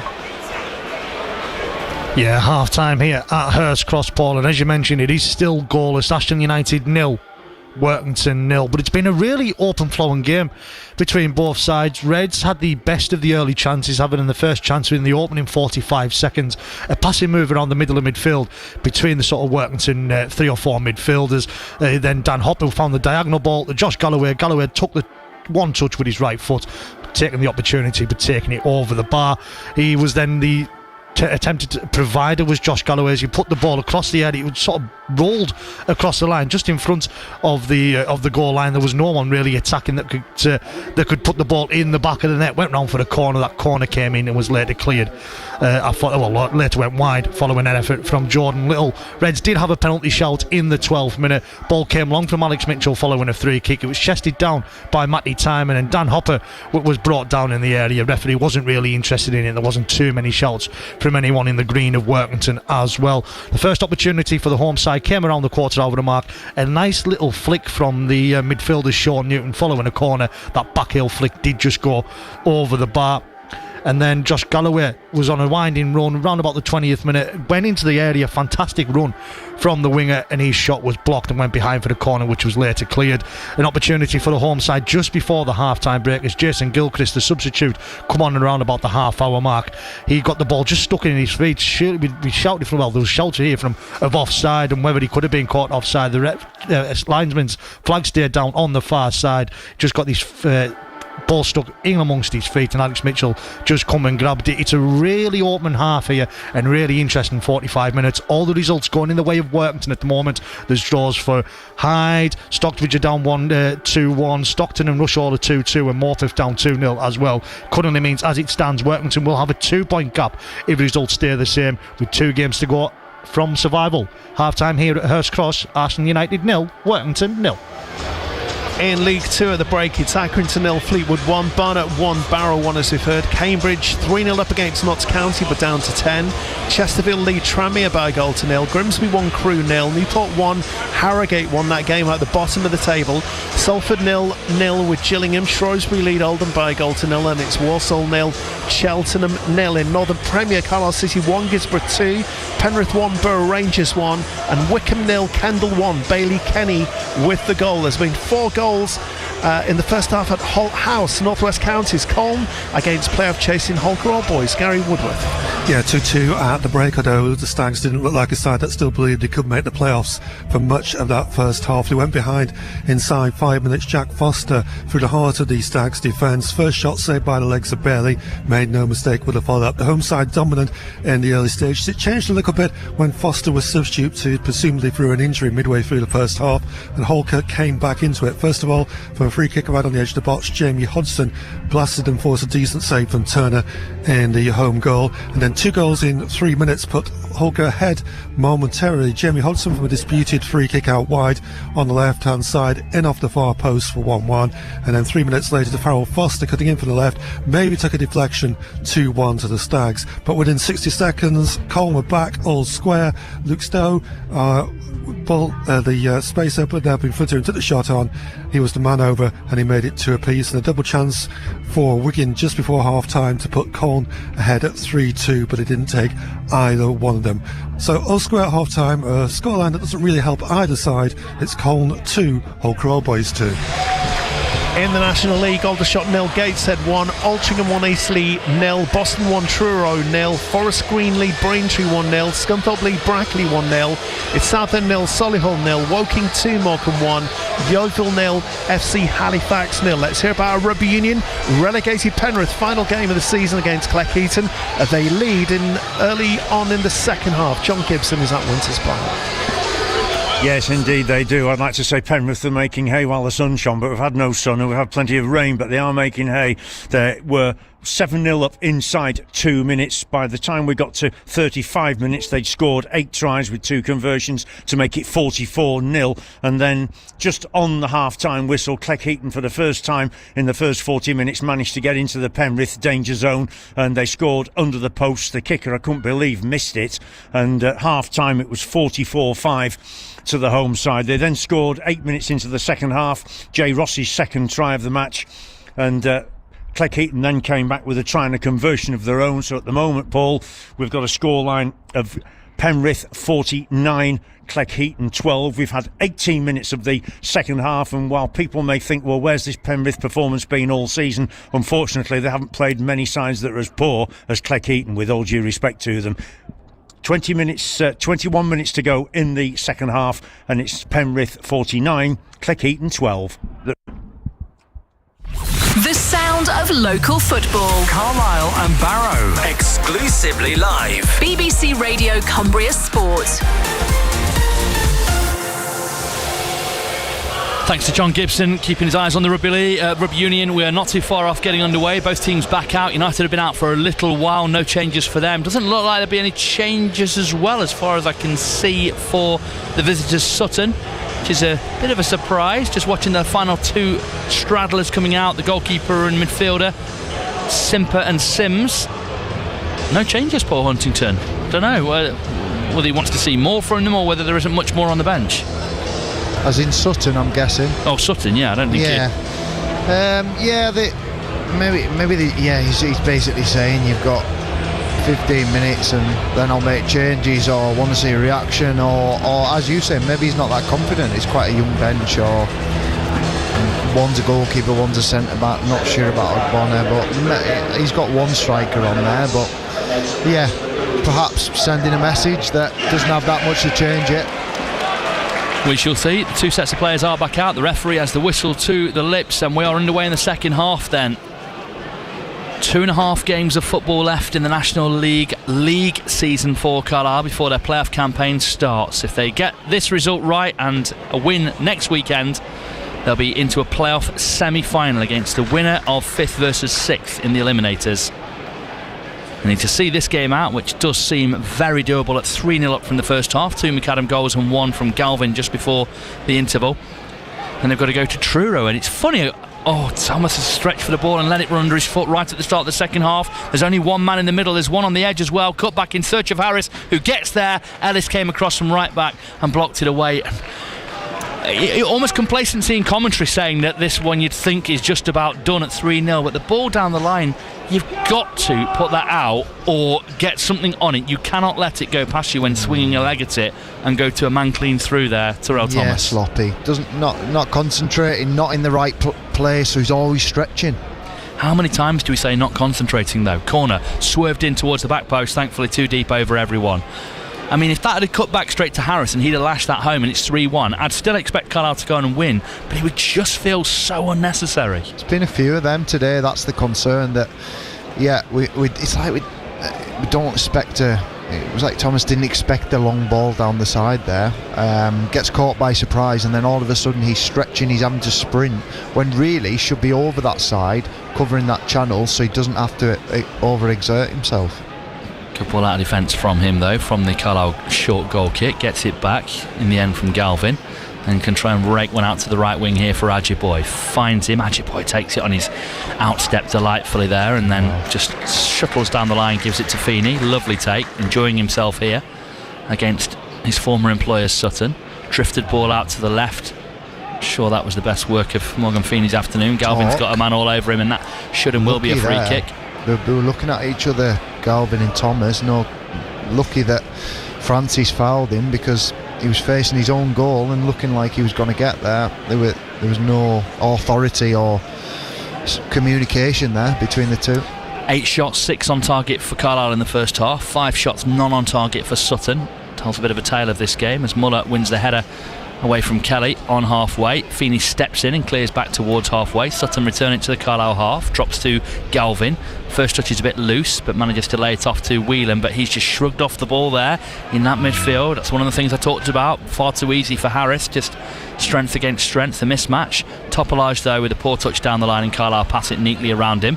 Callum looks down the line. Good ball for Ajiboye. Can he keep it away from the man? Checks inside, being held. It should be a free kick. The referee playing on, tries to dribble out, and he wags a finger. That's absolutely a foul. It probably wasn't in the end. It probably was a tackle, but he was definitely fouled before. Feeney carries the ball out of play or jockeys it out for a goal kick, but somebody commented that's the best first half display we've seen from a ref. That was poor understanding there for me, Hunts. Yeah, Feeney just saying there with his arms out that, bring it back. If you're not going to give it initially, then it was a foul. It pulled him back, and with a player of Ajiboye's pace, sometimes that players are going to do that because they need to not let him burst away from them. But yeah, I always felt as though he was playing the advantage. Right, okay, it's not coming to anything, bring it back, but he didn't, did he? Thomas into McAdam and then goes back to Breeze. And his clearance is low and hits the Sutton man, but thankfully makes halfway where Sutton gather it. Eccleston goes square to Muller in that back line. Takes a look forwards, little step over. Thomas read it though and clips away down the left looking for Linney. It's a great ball. He's passing out from the back today. He's been really good, Terrell Thomas. Just needs to make sure he stays dialed in and doesn't get too complacent. Trying to get around his man here. Dragged down, surely a free kick. He's allowed Linney to play on, gets the shot away off his man and gets the corner. He feels it was a foul. It is. It's a rugby tackle. Because he knows he's past him, so Donker struggles with change of direction. So in straight line he's quite quick, but quite sharp, but when Linney manoeuvres the ball onto his right foot when Donker's weight's going the other way, he grabs him because he knows he's inside him and there's no way of getting back. And it's another question of understanding, isn't it? The ref's probably saying it's 6 and 2 3s, but the question is, why would Linney want to hold him when he's past him and going into the area? Even after the shot, Linney's got his arms out saying, how's that not a foul? For me it was, and he should have brought the one back on Ajiboye as well while we're at it. Yep, slow start for the referee after a good first half. Harsh school, sorry. It certainly is. Here comes the Whelan corner in towards goal. Feeney gets up, drops in the middle, and Ajiboye chests it over the line. for his, I think, 8th goal of the season now for Carlisle, and he holds his hands out because he doesn't want to celebrate too vehemently against his old employers. But Carlisle lead 4-0, and their linesman's flag has gone up ludicrously late, and they're giving, I can't tell what, an offside, is it? A handball? That is comically late. It must have been 40 seconds. Perhaps the ref might have said, was he beyond, because the lino hadn't seen that it flicked off Feeney's head. The Carlisle players all around the referee cannot understand it. The referee said, was he off? And the lino said, I don't think so, I think it came all the way over. And then he said, well, the Carlisle man flicked it, was he off then? Then perhaps they've maybe communicated and come to the decision, but the lateness of that flag was comical. Yeah, surprising. He didn't look it from here. We haven't seen the replay, but Feeney gets the flick on and Ajiboye just cushions it in off his midriff. But yeah, strange one that. I didn't see that coming, just with the way it looked on first glance. Yeah, I'd have to see the replay, which we don't have here. But you'd have to think that they haven't got anyone on the post for him not to have been a defender between him and the goalie in goal. Hughes just letting the linesman know what he thought of that last decision there. Well, we're 10 past 4 here on BBC Radio Cumbria Sport. Carlisle United are leading 3-0. We're in the 52nd minute. Let's take in the closing stages of the 2026 Grand National at Aintree. John Hunt. Twiggs dropped away from him tamely, so too has Lecky Watson. Captain Cody's gone, and Percival Le Gallois likewise, but Jordan's making an audacious dash for home. Am I Right's weakened, stopping quickly. Jordan's clear from High Class Hero. The gap between them 6 lengths. Jordan's has really gone for it. 2 to jump. Jordan's preceded by Loose Horses. High Class Hero closing in on him now. Just in behind them in 3rd place, and staying on is the Cheltenham Festival winner, Johnny Who. They're followed by Monty Star and I Am Maximus next, and now they fly over the next fence. That was the last. Jordan's is out in front. High Class Hero and Johnny Who chase him, and they're amongst Loose Horses. I Am Maximus running on heroically. He's next in the field, followed by Hiroko. Is Jordan's going to hang on, or will he tie up? And I Am Maximus trying to come hard at him now. Jordan's and I Am Maximus. I Am Maximus looks Jordan's in the eye. I Am Maximus now in front from Jordan's.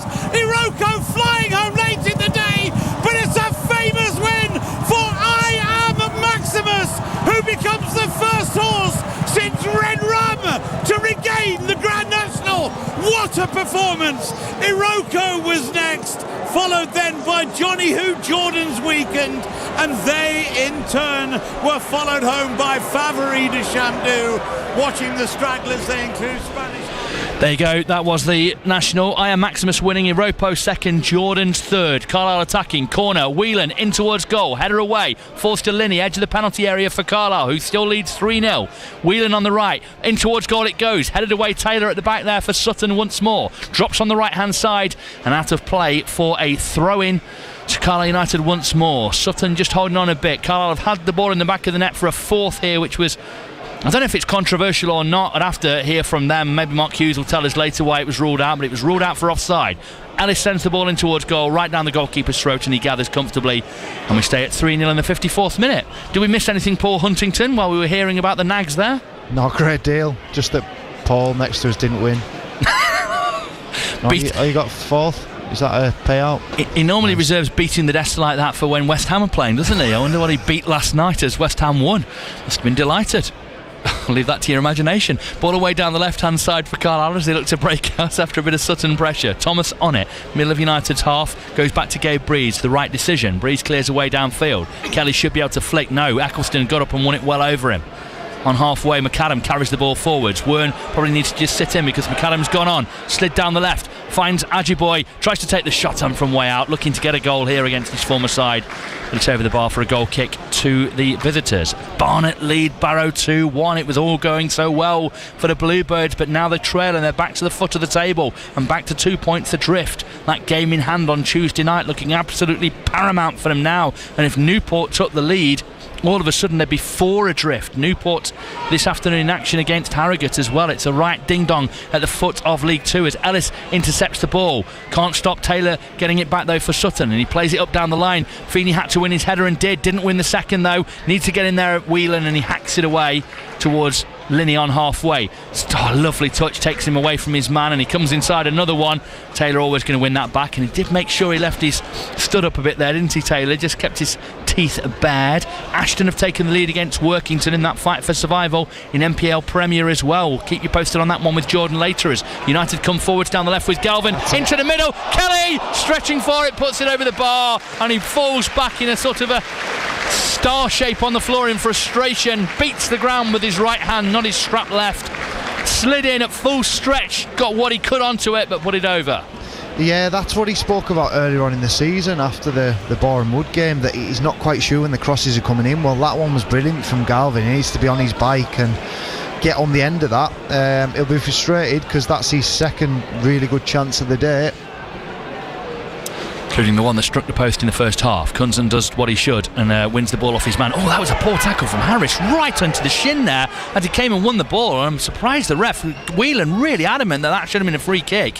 One of those where he's trying to bring it down on the top of his foot, and Harris went in with a straight leg and the studs out there. And well, in fairness to the referee, Kelly, having collapsed in a heap on the floor, got up pretty quickly. It's possible, in defence of Harris, that Kelly was maybe kidding on a bit more and trying to make more of it than there was. He's back up and running now. Adjiboy coming in from the right, past infield for Carlisle, across the edge of the penalty area. Wern looking to link up with Linney, trying to find an angle. Onto his left foot, tries to take on Taylor down the left. Still going. Turns out of trouble with Donker coming to close him down. Wern now has it. Can he find a cross in towards goal? Does. Kelly's there. Chest. Oh, and he allowed his man to take it off him. Why did he chest? Why didn't he head it? Tried to bring it down and then volley it, and the defender got a toe in and cleared. Should have done better. Should be 4.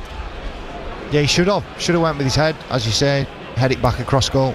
Now they're coming forwards down this right hand side with Francis, trying to bamboozle the Carlisle men. In the end, turns out and gives it to Donker. He passes square to Harris. He'll chip in towards goal, and Feeney got across there and made sure he won his header.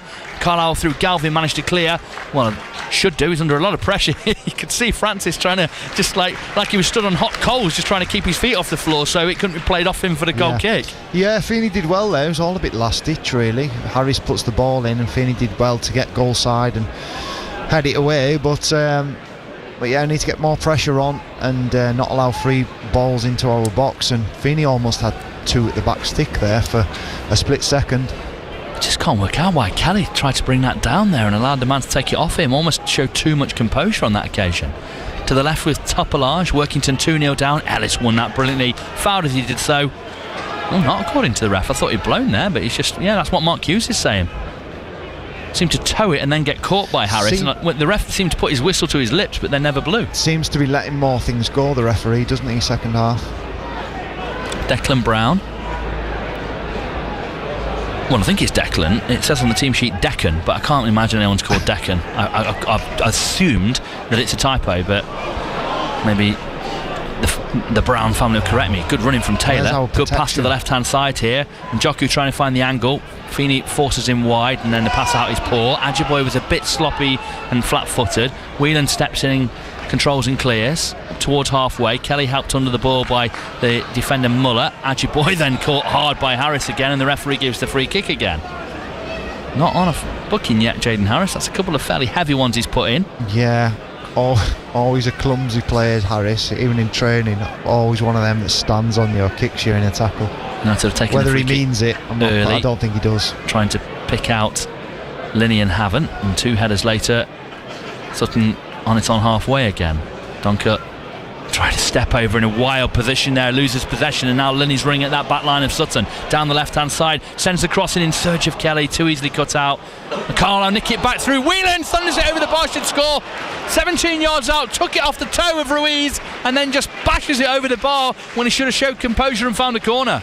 Yeah, got to score, picky spot. I think he's gone with the laces and he's head down, he's leant back and lost control of it. I think it's a slot, that, especially for that type of player that he is. I think it's just a slot pass into one of the corners. I think the goalkeeper would have been beaten. It was a great nick from him to get possession back there. Yeah, he did that for the first goal as well. He's on the front foot. It's just really naive play for me from Sutton, but he was still in the right place to win it back, and did well to get the initial opportunity. That's a bit of a yellow card. That'll be a yellow card. Carlisle's first of the afternoon, late on Muller there, wheeling, and maybe just showing a bit of his frustration at how he messed up that last chance and just gets himself in the book. Ref booed by the Carlisle fans, but I don't think there can be many arguments. Yeah, it was just frustration because of the chance. He knows he should have just scored and steamed into his man, and a second or two late. David Ogbonna is about to come on here. His 82nd minute goal down at Gander Green Lane killed off Carlisle United earlier in the season. Georgie Kelly's late goal was rendered moot because of it. And Ogbonna coming on now. And the fourth official taking an age to check this and that. I don't know what he's asking Ogbonna. Carlisle fans urging them to get on with it, but in truth, the fact that they're taking their time coming off shows that they're just happy to grind this one out. Off comes Francis, on comes Ogbonna.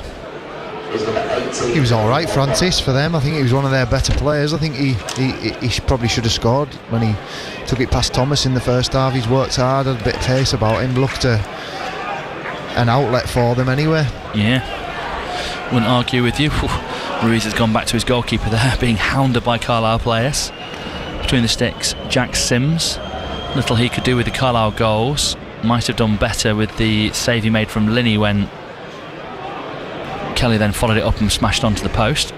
Just looking there, James, when the goalkeeper's got it, I don't know if they normally play like this, but you look at the height of the forwards, that's why they're not turning it. They're trying to overplay and getting caught on it because they haven't got a target to hit. They haven't got one to mix it up. I think Naderson must be injured because he's normally a threat for them, and yeah, I'm sure they would like the option to mix it up, but as you say, a few injuries, maybe missing a few players, and hasn't got loads that he can change it with. Yeah, Bonner's just come on and he's only 5'7", very lacking in frame, as Linney runs well across the midfield, gets a good ball out to Ellis.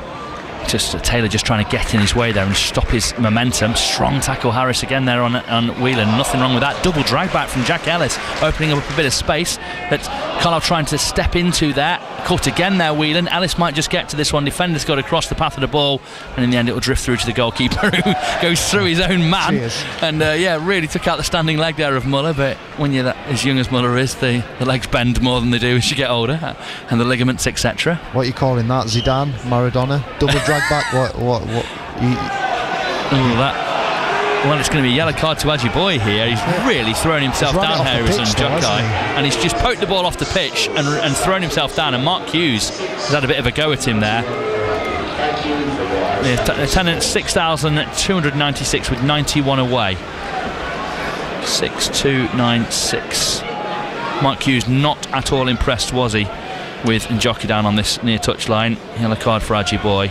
Yeah, you mentioned it a few weeks ago. You called it something, and I was wrong. So what was it? Zidane, Maradona, double drag back? It was the double drag back. Was it a double drag back? Yeah, no, that was definitely the double drag back. It wasn't the Cruyff. It was that sort of roll one foot over the ball and then as you turn, roll the other one over it to evade the challenge.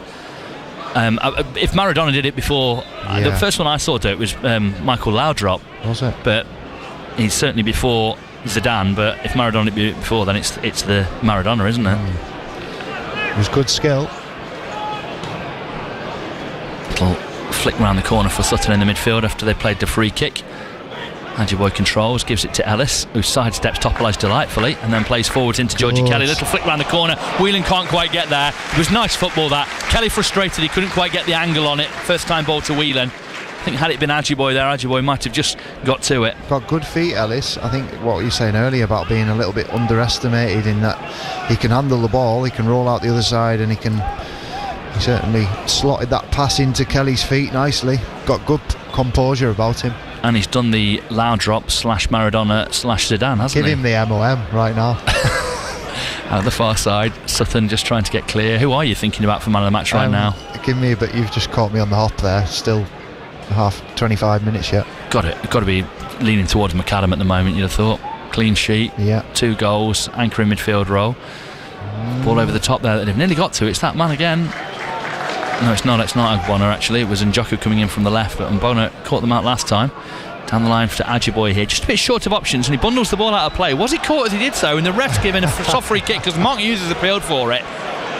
And in truth, it's a ludicrous foul, but I think it probably was, because he did kind of run into the back of Ajiboye after Ajiboye had miscontrolled it. It was a terrible touch from Ajiboye. I think that was the point Hughes was making, that their player that got the free kick against Ajiboye earlier, it was going straight out, and that was the same. What a good ball from Thomas down the left now, finding Galvin. Can he get around his man? He's dragged at him. It's got to be a free kick, and this time the referee couldn't avoid giving it, and gives the yellow card as well to the backtracking midfielder.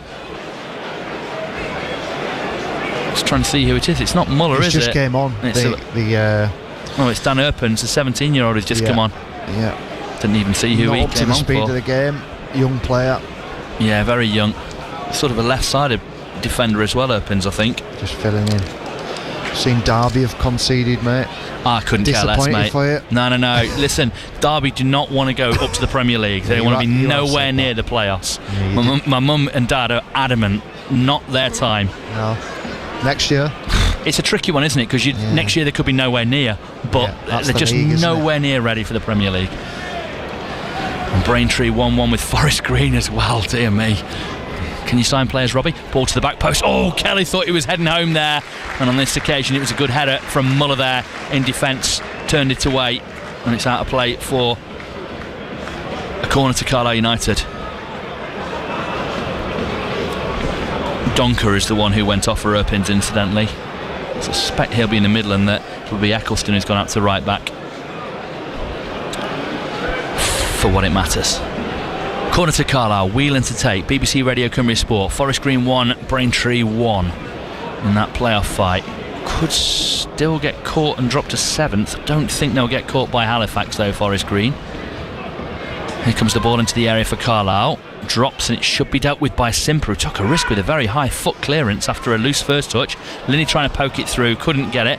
Whelan keeps it alive for Carlisle. McCallum plays it right hand side for Ajiboye.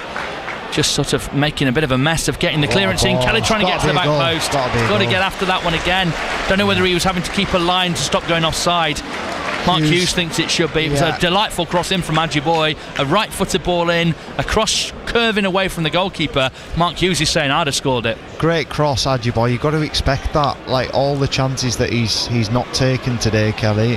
He's a good centre forward, but he's been on his heels a little bit. Whether that's match fitness, match sharpness, not quite sure.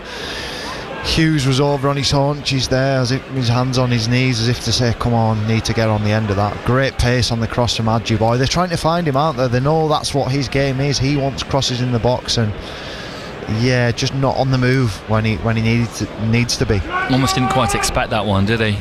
Maybe that's a product of having the wide forwards all season, the inside forwards just checking and crossing in with the ones that go towards goal rather than out. But he's had one from Galvin and one from Ajiboye that he should have done more with. We're up to the 68th minute now, and United still to make a change. Does that surprise you a little bit? Maybe he's leaving it a little bit longer and just seeing what getting more minutes into the legs, and look like they're enjoying it when they're going forward anyway. Ellis coming forwards with gusto down the right, plays it to Ajiboye. Marauds out towards him. Left. Ajiboye up towards the edge of the area, darting into the area. Great tackle, fantastic tackle from Erpins, to be fair to him. Only just come on, only 17. Got in and made a brilliant tackle there. It was a great block, wasn't it? It's almost like for Ajiboye and Linney, this game's far too easy. They're going past people like at school. Yeah. And taking on 2, 3, 4 men. Taylor's just doing what he can, can't he? He's keeping it tight, giving it to someone else, and knows he can't win this game on his own. Jake Taylor for them. Hoping for the best. Clearance away down the left. Feeney with a slightly heavy touch and flicks it down the line, keeps it in play to his credit. Ajiboye being held, dragged down, still wouldn't let go of him even when he was on the floor. Whelan just resisted the chance there to thunder in. I suppose he is on a yellow, but right in front of the paddock there, that ball was there to be hit. That's the sort of thing I want in a midfield, Hunts. Yeah, it doesn't have to steam in, but show a bit of not aggression, authority, and go into the challenge like you mean it, rather than just dangling a leg and getting passed around. Bypassed with the pass. Ball up to the right. Bit of space actually here down the right hand side for Sutton, and I don't think Carlisle quite realised there was an extra man there, and they've got it on the right hand side of the penalty area, and they're trying to find the angle, and oh dear, it's a wild cross from Ogbonna, and I think it's going to drift Might even stop by the corner flag. Kelly needs to get over. Should be over here. Overhit, but not quite enough to make it out of play for a throw-in. It's a lovely turn there, and the man's thrown himself down, Topolage, and the rest given the free kick, and he is on that yellow. Did show good feet, Topolage, to open the angle to get around in there, but he certainly made a meal of going down. Yeah, just got to be careful. No, it's not a yellow card, that one, but Adjiboye just taking to the head. Yeah, I think he's taking a bang to the head, and he's probably asking for a bit of treatment, and I wonder if he wants to come off here just to not, avoid getting a second yellow, etc. in this position. He seems to really want to score with the way he went forwards there on that mazy run that Erpen's brought to a halt. Yeah. No, it was a foul, and but yeah, we're breaking. Every time we break, and we still look like we're the ones more likely that's going to get another goal or two. It's just willing the ball in for Kelly, really. He's saying there to the manager and smiling that he probably knows that it's not quite been his day, but keen for him to get a goal. Be good for his confidence. Reminder, earlier today York won 1-0 at Tamworth to move on to 104 points. Rochdale have a game in hand on 99, so could move on to 102 if they win their match, which is this evening at home to Wealdstone. You would fancy them for that one. And Boreham would beat Hartlepool 3-0 in the early kick-off, which closed them onto 2 points behind Carlisle, but United 3-0 up here. McAdam and Galvin in the first half doing exactly what you would want against a fairly meek Sutton side. I think Frankie McAvoy's just said to Mark Hughes about making a change potentially, and I think that's someone's just got the signal from the bench. Barrow have equalised at Barnet 2-2, so that goes back to a point. They are adrift in that relegation zone. Raheem Harper for the Bluebirds. If they can nick it late at the Hive, is that Harrogate get them out of the relegation zone. Harrogate losing to Newport, which means that Barrow, the gap is 2 points up to Newport, so Newport moving out. Harrogate and Barrow dropping in their own ways at the moment. Good tackle, Thomas. Really good tackle there as Simper was gathering a bit of a head of steam. Linney just trying to take them all on down that left hand side. Turns in field, gives it off to Wern in close proximity. Back down the left touchline he goes to Galvin, United's left back, and McAdam into Thomas. It was a nice lively tackle from Thomas, wasn't it there? Right on top of things. Yeah. No attacks at all in this second half. Shots on goal rather from Sutton as United look to drift it out right hand side here for Adjiboye against Topolage, and the Kosovan wins it over the top of him. Out of play for a throw in just on halfway right hand side to Jack Ellis. Played in field by Carlisle, and then they have it on halfway round the corner, and a bit of space here for Whelan and Adjiboye. Flicks it into the path of Adjiboye down the right. Good cross again. Kelly gone to the wrong place. He was behind his man. He went too late to the near post. He didn't attack either the middle or the near post. He waited until the cross came, didn't gamble, and he couldn't get there. He's too far off the goal to affect it. He's too far out, and the manager's saying about Linney not being into the back post. We said that last week, didn't we? Great tracking back Ellis, and it gets Carlisle off on the counter-attack now that McAdam's taking them forwards. Slid down the right-hand side here for Whelan. First time goes in search of Linney, but the goalkeeper will get there and just clips it away down the line. Picked up by Jack Ellis just inside the Carlisle half. That's a wild tackle from Jaden Harris, and he'll be the next player in the book. And the two of them slap hands, no animosity between them. I like that. Jack, he's a great lad, isn't he, Jack Ellis? Yeah, obviously they played together, and he's the paddock we're trying to get the referee to produce a different coloured card, and Ellis not doing that to his mate. Steam into tackles, as I mentioned. Jaden Harris, he bounced straight up, high five, they're having a laugh about it. Another high five there and a smile. He's probably saying just what you are, just like back in training, that Jaden. Yeah, used to it. And changes coming shortly for United. Is it Josh Williams? Yeah, Williams, coming on. Whelan keeps the ball alive on the edge of the Sutton penalty area after Carlisle sent the long ball forward. Can Adjiboye get into a crossing position? You would think so. Whelan goes around him. Little slip ball through in search of Ellis there, but Ellis had been blocked by one of them. We'll get it back. Harris stepped over it, and in doing so it went through the legs of Whelan, which was very fortunate. Feeney wins his header, drops into the middle of midfield. No one's there. Galvin needs to come across, sent out right hand side. Well, they'll break forwards with Erpens. Good pace. Clearly not right footed, despite the information I got about the 17-year-old as he cantered away down that right hand side, and then he's blocked the clearance, and it's allowed them to get in down the right with Ogbonna. Near post, Simper attacking it. Carlisle managed to smother it, and then it's cleared away. Feeney's taking a bit of a risk. No, it was Linney actually, and the shot comes in from the edge of the area, and Joku, and it goes behind, and in the end Ellis gets out to meet it. It was Linney took a bit of a risk trying to play it off his man there, and it ricocheted into the penalty area rather than behind for the goal kick. And Carlisle again just a little lackadaisical there, not quite full of that sort of zim and verve anymore. It look like they've just feel the game's won, which it is, and they don't want to let Sutton back in. Ball into the penalty area. Kelly's flick takes it in between a couple of men. Breeze has to save and manages to fall on top of it. Kelly got up and won the header, and he took it over Feeney, who thought he was clearing, and it caused panic in the area. That in the end Carlisle just survived. Just give up too many chances. That was our own doing. Feeney takes it off the head of someone else. It's just communication. It fell to Harris at point blank range, and he's volleyed it, and Breeze managed to smother just on his line to the left hand side of the goal. But it looks like we're going to make 3 changes, I think. Yeah, Yeboah, Williams and Wyke coming on for Carlisle United.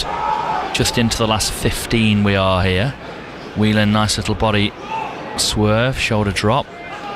Ellis is inverted into that midfield position at the moment in an anchoring role, just giving an extra option for the pass inside. Kelly jumps up, but Eccleston's done really well. Only 18 him, 6'2", only 18. Really? Headband on. 18. I know he doesn't.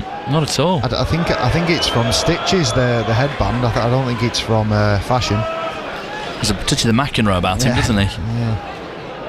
Yeah, he moves quite well, to be fair. He likes to get on the ball, but I'd never have said that young, no. I know. Been part of their first team squad now since breaking through in the 23-24 season. McAdam being held, referee spotted it and will allow the triple change for Carlisle United. So White, Williams and Yeboah. 4th official on the board now. He looks stressed, doesn't he? That board's shaking, if you ask me. First change is Ajiboye off for Yeboah. No real surprise there. Well done, David Ajiboye. Tapping all quarters of Brunton Park, of course, and can't see anyone applauding him at the away end as they're all starting to leave, their fans. Ellis going into the middle.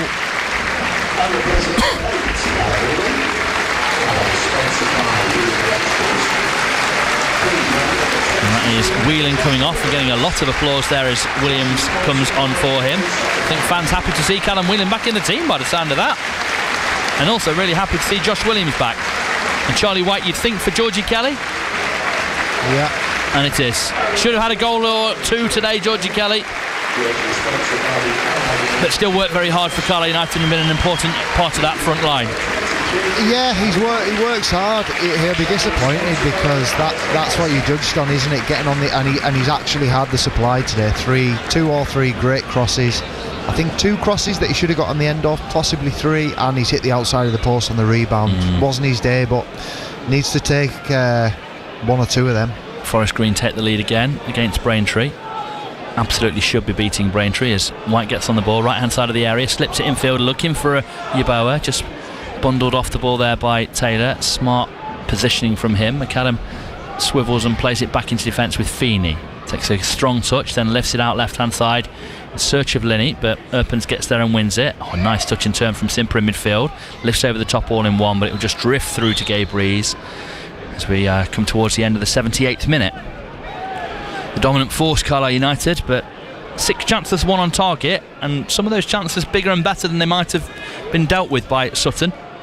Williams taking it down the right hand side, didn't really get his pace going there, and Joku comes and takes it off him, passes away, and it's a chastening return to first team football there from Josh Williams. That's the idea of getting him 15-20 minutes. I just think get up to match tempo and get you back involved, and hopefully more minutes next week, and then with a view to the last game perhaps starting. And it was here, wasn't it? He was burning down that right hand side after someone, I think. And I think so. Just watch the hamstring go. Yeah, it's been a long injury. Good play, Charlie White winning the ball for Carlisle. McAdam driving forwards here out in the midfield. Real barnstormer of a runner he is, but then the pass in, Yeboah not quite on his wavelength. Straight run from Yeboah though. If he makes a diagonal run inside, he kind of makes McAdam's mind up. McAdam's ended up forcing it because Yeboah's just made a straight run. It's hard to find him. Muller just tried to play it off White and get him a yellow card there when White was walking away after standing up. That's a little bit much. And the former Dundalk man, signed from Dundalk a couple of years ago after coming through at Millwall. Seeing Morecambe have gone 3-1 down. Will that be them done today officially? Yeah, they were gone unfortunately last weekend, but I think that will confirm it. Paul will take us through that in a moment. I'm not looking at that end of the table. I'm looking at the top end where Carlisle United are going back to 5 points, I beg your pardon, clear. And of course, if United win at Truro next weekend, that will be third no matter what Boreham would do, because there won't be the points left for them to catch. Let's check the timing of the games next weekend as well and see whether either of them, Boreham would play earlier again or later or what have you. Ball out down the right hand side for Carlisle. Williams to Yeboah. Man thunders into him, spins away. Topolage was fouling him all the way there and holding. Gets the free kick. Harris knew he needed to retreat there, already on a yellow card. And McCallum tries the drilled ball forward in search of Linney, but it catches the wind and just... Oh, it's a really poor turn there from Erpens on the edge of his own penalty area for Sutton. Gives the ball back to White. Linney and Wern combine, running through Galvin, gathers it up. Left hand side, flicked into the middle. White being held, drops to the back post. Williams is there, but the angle for everyone around us here, it looked like it was just arrowing into the bottom corner, and somebody got a foot on it and cleared it back across the line. But the optical illusion, that one looked like it was just thundering into the back of the net here, and was the fourth goal. Did everything right. It was Eccleston again, back on the line, a little bit Feeney, like Feeney did against Gateshead, that last ditch, and ball went over his head, and you think, I can't affect it, what can I affect? And he's got his body in the way of it, forced the corner. But Williams did everything right, like a sidewinding volley, really hit it into the ground. It was going in. I love your use of the term sidewinder, and it's absolutely accurate as well. Wern lifts it, back post, Carlisle get up, header all the way across the face of goal kick. It was a side-winding pass from Breeze last time out, and it was a side-winding volley there. Side volley, yeah, that's what they call it. Sidewinder or side volley. It was good execution from Williams. Were they one of the missiles on the original Top Gun? Is that where the sort of terms come from, do you think? Because it's when you get your foot almost higher than the ball and you come down onto it at the outside of your foot, isn't it? Yeah, it's just football talk, really. You hear it throughout your career, and goalkeepers love it, don't they?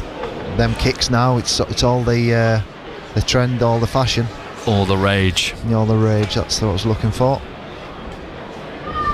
Galvin coming forwards down the left here. Another change coming for the visitors, Sutton, who've they'll have more important games than this one. Challenge.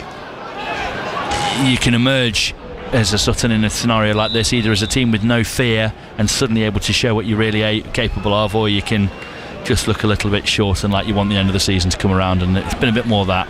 Yeah, at least they've stuck to the task in terms of not giving up in the second half, not just getting pride back.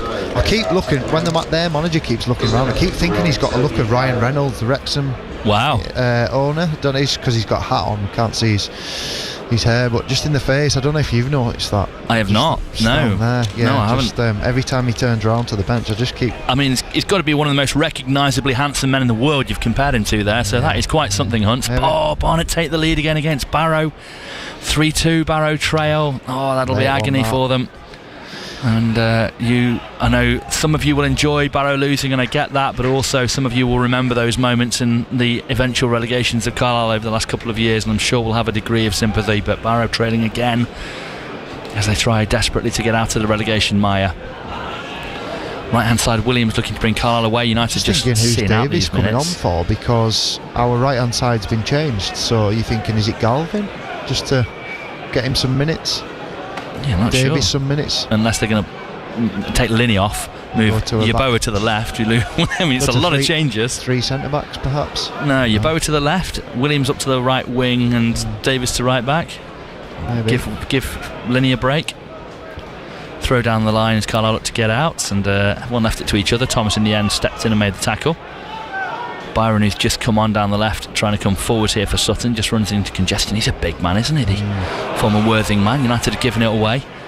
Byron just holding off Wern, as you would expect. Ellis got in and won the tackle, and the referee's given the foul, not for the Ellis tackle, but for the one inside here. He's got the build of a striker, Byron, I would say, like a number 9. When you look at him, you think target man. Quite athletic, not not so much a left back or a very much a centre half. Side, I think he is a centre half who can play at left back. Idon Prutty must have done something wrong to be out of favour, or must have a niggle or something. Here come the changes for Carlisle, and it is Linney for Davies. Yeboah looks like he's switching over to the left. I know the odd bit, me. Yeboah's moving over to the left wing. You should be manager. He called it. It would seem, in another scenario, it would seem like a lot of changes for one substitution, wouldn't it? But I think in the position Carlisle are in, who cares? And Harper is going to come on and give Galvin a rest as well. Worm will see out the game, and he's squatting down on his hunches at the moment, just stretching out the groins. And that's the other change, Galvin for Harper. So Davies does go to right back, Williams does go to right wing, Yeboah goes to left wing, and Harper on at left back. Camera is sponsored by Property Network of Australia. Yeah, just 5 minutes to make a impact and added time on top of that. So yeah, resting some players, but majority have played from 75 to 85 there. So got good minutes in the legs, the starters, and still a little bit of a seal the job next week, isn't there, officially? Yeah, absolutely. Go down there, have a nice time at Truro. I think they're flying down, bussing back, you were telling me. Yeah. Which is it's nice. Yeah. It all depends how long it is from the airports, etc. And you're not faffing around too much, but I think if you're a fancy footballer like these lot, they'll have a nice time at the airport and be able to do everything right. Yeah. They'll know which gate to go to. They won't be like your family running around in an airport trying to figure out the last minute, why did we leave so late sort of thing, as the ball goes out of play, and it's a throw-in to Sutton, middle of the Carlisle half, right hand side, 2 balls on the pitch, so the referee has to intervene. And we drift on towards the 90th minute in a game that felt dead and buried in the 41st. Carlisle leading 3-0, 86 we're on. Barrow dropping to 4 points adrift with that trailing. I think that is right, let me just have a look. Yeah, 4 adrift as Sutton get a little flick in at the near post, and it will come off Harris and go behind for a goal kick. Should have got on the end of that, really. I think he does get his head on it, but probably should do better there. Harris gets across Feeney in our 6-yard box, free header. Plenty of applause for Harvey McAdam getting the sponsors man of the match. Does he get yours, Hunts?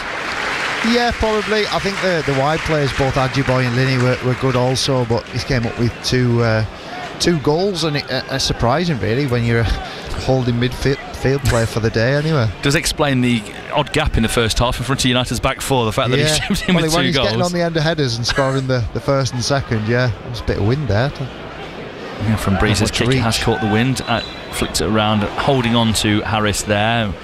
Mark Hughes doesn't agree. Sutton take the free kick. On to Truro next week, the second longest trip for a league game in English football history, after Gateshead did it slightly further. I think the round trip is 18 miles further, or 13 miles or something like that, from Gateshead to Truro compared to Carlisle Truro, but still the longest Carlisle have ever done, and anyone has done except Gateshead. Edge of the area, Sutton trying to get something late on here. McCallum just sweeping up slightly. Ogbonna trying to find the angle for his shot. Breeze falling down very comfortably. One of those drills that goalkeepers do all the time, dropping to the left and right to receive balls being drilled into them. Took that one with good technique. Back pass to him, sweeps it left hand side. Harper under it, heads infield. That's a good header that to Wern, because the pace was against him to flick it down the line to Yeboah. And he did well to get enough power in the neck muscles to find Wern. McAdam just sends it back into Thomas in the centre of defence, edge of the area with Feeney. Carlisle aren't really overexerting themselves. That's not a great ball into him actually from Feeney to Davis, and he was caught, lifted over the defender nearly, and he heads it back to his goalkeeper. It was a good header from Erpins. He's looked lively, 17 since coming on. Yeah, he's obviously given a few players off the bench an opportunity, and it's all part of the learning. Not that experienced, some of the players, and coming on at 3-0, it's not ideal, is it? But getting game time, giving them minutes and opportunity. They're going to be in this league again next season, and the more experience they can get, the manager's giving them that opportunity to play. He's 18, the midfielder in the blue boots who's just passed it, got booked in the first half. 2 of the back 4 are 18 and 17. Slightly casual that from McAdam, but he did well to retrieve it. Shifted on to Davies now, who can carry Carlisle upfield. Has Williams in front of him. Waited. Needs Williams to show there. He was like kind of leaning away, waiting Williams. He needed to come and give better angle for the ball to make Davis's mind up. Forest Green now 3-1 up against Braintree. So Barrow going 4 adrift with 4 games left for them to play. One of those is Workington have one back, so trail 2-1 in their match this afternoon. But their game in hand is on Tuesday night at home to Oldham. Here Carlisle's White lunging in, offside as well, fouling his man and being offside. It's a double whammy free kick to the visitors Sutton. 30 seconds of the 90 to go. It's felt a little bit testimonially in this second half, hasn't it? Yeah, I think we've had a lot of them that I've covered with you, James, that here when we've gone 3-0 up at half time and it's just felt like a pre-season game at times, and it would have been good if we could have got more goals, but we got the job done, as you said. It was over probably even before the 41st minute, and they haven't been ruthless when they've got in, and we were in the first half, and then it's felt like first, second gear, second half, and just coasted. 4 minutes time added on as Sutton passed the ball out of play in a promising position for a Carlisle throw, underlining their own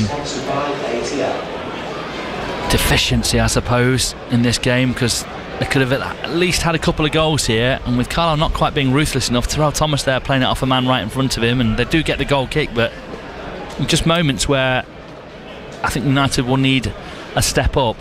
You almost hope that Truro is a bit more of a test on next Saturday, but on the other hand you want it to be an absolute walk in the park for them, don't you, so that they I would agree with you. I would like to be at the next 2 games to give us more of a test, because I don't think it's good for mentality just to coast and conserve. I think it's good if you are pushed, and you have to maybe come, I'm not saying go behind, but show a bit of character. And Simper trying to play in. Thomas. He's not going to go down there for no reason, is he? He's dragged Harris back, got away with it. Referee and linesman not looking at the ball. Breeze gathers and bowls out. Harper passes infield. United playing all at their own end at the moment. They're not really getting away from the danger area. Ball forwards in search of Yeboah. Yeah, I would like to see next week more as more of a test, and not have it all our own way, to be tested, because we're going to have more tests to come. Certainly are. Pass through into Harris, flicks it over his man. It's a lovely ball actually, Harris. Wow. And he was fouled as he played it. McCallum wins it back for Carlisle. The ref played an advantage that there wasn't a great deal of, and it goes back to Gabe Breeze, who clears away upfield. White won't win this one, comfortably brought down by Muller, who's looked neat and tidy at the back, but they've conceded 3 goals, so you can't be too complimentary of him. Gives it square to Eccleston. Stitches eliciting the yellow bandage and headband he's got on. Out on the left now with the man who's just come on in this second half. Williams gets around him, jockeys the ball out of play. Good defending Williams. Got the impression there that Toby Byron wanted to deck him for getting in the way there. Yeah. So got a right hold of him and then realised I'm probably going to have to let go of you. I don't think he realised that's kind of Williams' strength really, in terms of pace, and wants a race, so probably needs to come inside him.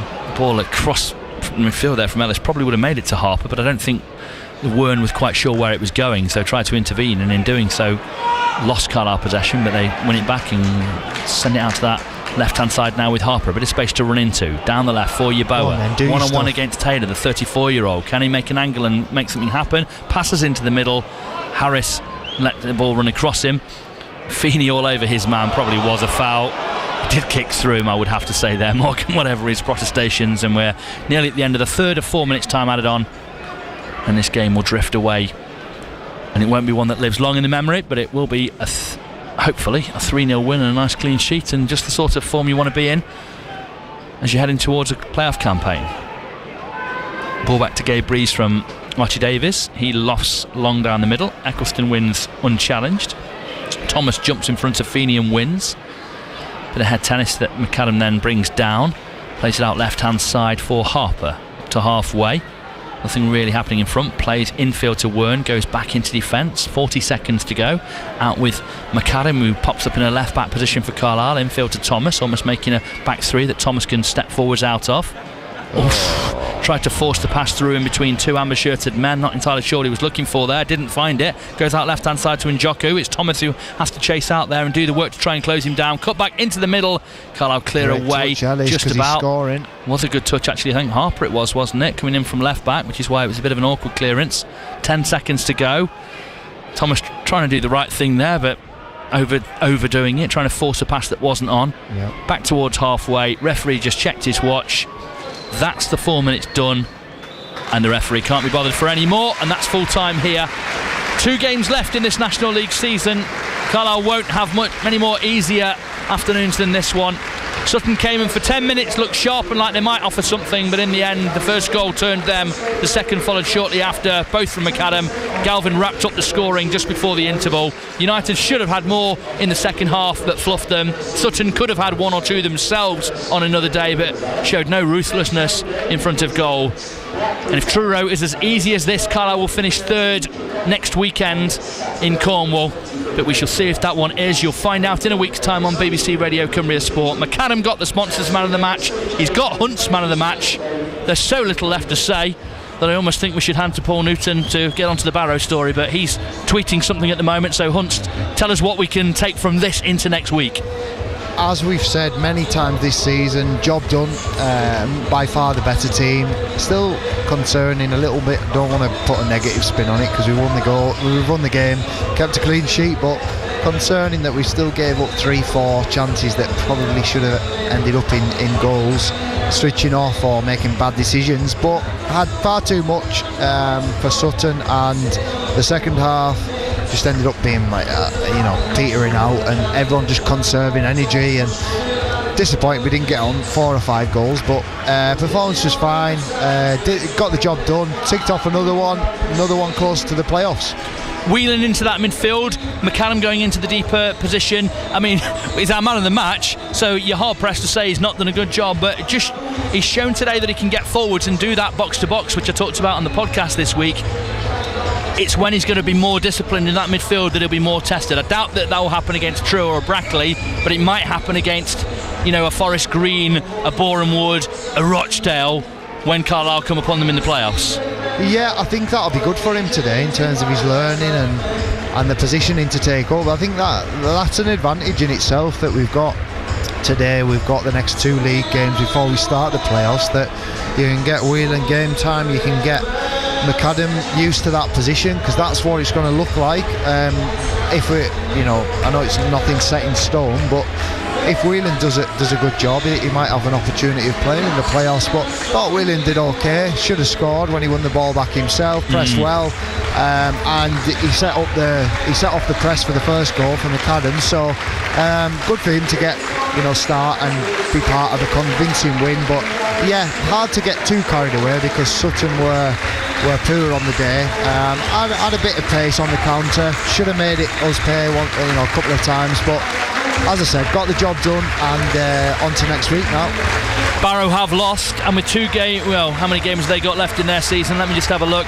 Still got 4 more games, but they're on 33 points along with Harrogate, 4 adrift now of the teams above them. Newport, Crawley and Tranmere all on 37. A dire afternoon for Barrow when they've slipped beyond 1 win away from the teams above them. Their only hope is to beat Oldham on Tuesday at Holker Street, but here seems very different to when Carlisle were in their position a year ago. 3rd place feels not just tantalisingly close, but almost nailed now. It would take something amazing, wouldn't it? An amazing collapse on Carlisle's part, an amazing comeback from Boreham Wood for United to blow this position. Now they just need a couple of points really from anywhere, and it's done. Just 2 draws would do it for them. As the last of the players come off, yes, Carlisle have won 3-0. Yeah, draw would do it, and yeah, we've secured that pretty much. We just need to approach the last 2 games in the right manner, and as I said, I would like to see us more tested.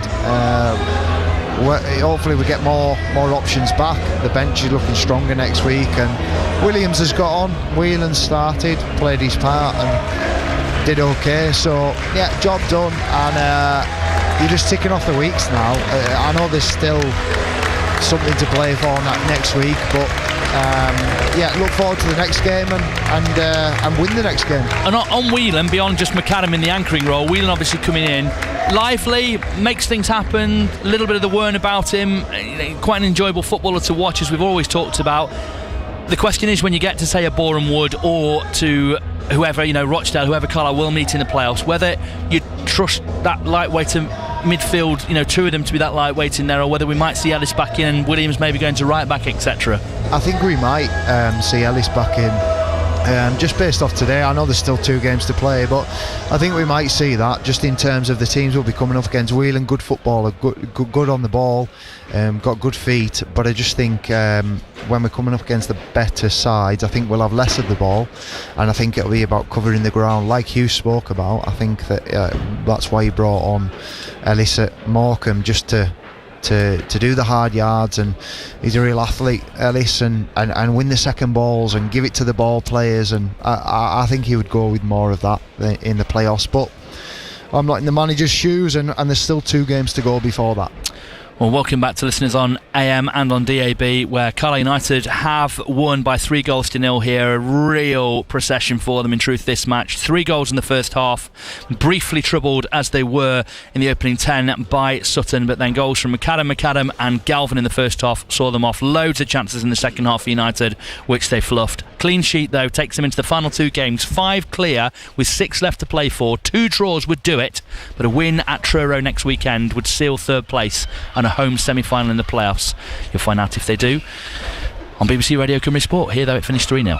And your reaction, if you want to get involved in the conversation in the final hour of the programme, 81333 is the text number with the word Cumbria at the very beginning before your message, and the WhatsApp number is 08000 321 333. Again, starting your message with the word Cumbria at the beginning. You can get us on X at BBC Cumbria Sport. In the Premier League, it ended Brentford 2, Everton 2 and Burnley 0, Brighton 2 in the 2-3pm kickoffs earlier today. Arsenal were beaten 2-1 at home against Bournemouth, kicking off at 5:30. It's Liverpool against Fulham. So a comfortable afternoon for Carlisle United, but a very uncomfortable afternoon for Barrow, who go bottom or remain in the relegation places. Beaten 3-2 at Barnet this afternoon. Watching at the Hive has been Adam Johnson and Mick Payne. Yeah, full time here in North London. Unfortunately, the task is getting tougher for Barrow, falling to a 3-2 defeat against Barnet, which does now mean they are 4 points from safety with 4 games of the season remaining. It started off so well on 3 minutes. Josh Gordon causing chaos up front, managed to win the ball, flicked it onto Danny Rose, who then returned the pass into the path of Josh Gordon to fire from distance to give Barrow a 1-goal lead. Unfortunately, they would be made to pay for a golden opportunity which came midway inside the first half. Josh Gordon again presented with the chance, 1-on-1 with the goalkeeper Kieran Slicker, only to pull his shot wide of goal to miss a golden opportunity to put Barrow 2 up, and unfortunately that would make them pay. Right at the end of the first half, they couldn't deal with a cross on the right from Idris Kanu. It fell into the path of Kamango Chimanga, who squared it into the feet of Mark Shelton to fire away a deflected equaliser to make it 1-1 at the break. Second half got underway. Barrow started on the front foot, couldn't create that golden opportunity, and on 53 minutes again they were made to pay for defensive slackness, allowing Mark Shelton to running on the right hand side to make no mistake to slot home to put Barnet 2-1 up. It looks as though the game was running away from Barrow, but then on 73 minutes, quite possibly a goal of the season contender. Angus MacDonald knocked the ball forward into the feet of Raheem Harper, who was stood on the halfway line. He wriggled away from 3 Barnet men, continued his advance to the D on the edge of the penalty area before firing it with ease beyond the reach of Kieran Slicker to put Barrow back level. And from that point it looked as though Barrow were going to push on and may well create something to go on and win the game. Unfortunately that wouldn't be the case, and on 84 minutes again Barrow failing to deal with a cross on the right hand side, fell onto the head of the striker Callum Stead, who made no mistake despite the advances of Will Stanway to try and keep it out. He couldn't, and Barnet were back in front and went on to see the game out comfortably. And ultimately, Mick Payne, I mean, it's questions that are going to be asked. You know, did they take too long in terms of the substitutions? Did they take the game enough to Barnet? You know, it's things that are going to be talked about, but unfortunately, you know, the horse is bolted and it's after a defeat. Well, the horse is bolted, but you use a statement now, slackness. There was slackness. The 3 goals were slack. There were 3 goals that were, I wouldn't say gifts, but they were too easily made, you know, and got to do better there. And I go back to what we said, you know, you've got to have a go, you know, this stage of the season, where you are in points tally and where you are in the league, Barrow, I don't understand why they didn't ever go near the end there. I just don't understand it. You know, they got back to 2-2, but then perhaps go on and go and win it. It was, you know, I'm sure Sam Foley will be looking at that today and going, you know, we've really come away with nothing when we should have at least come away with at least a point. Yeah, the pressure very much falls now on the game on Tuesday against Oldham. The game in hand that many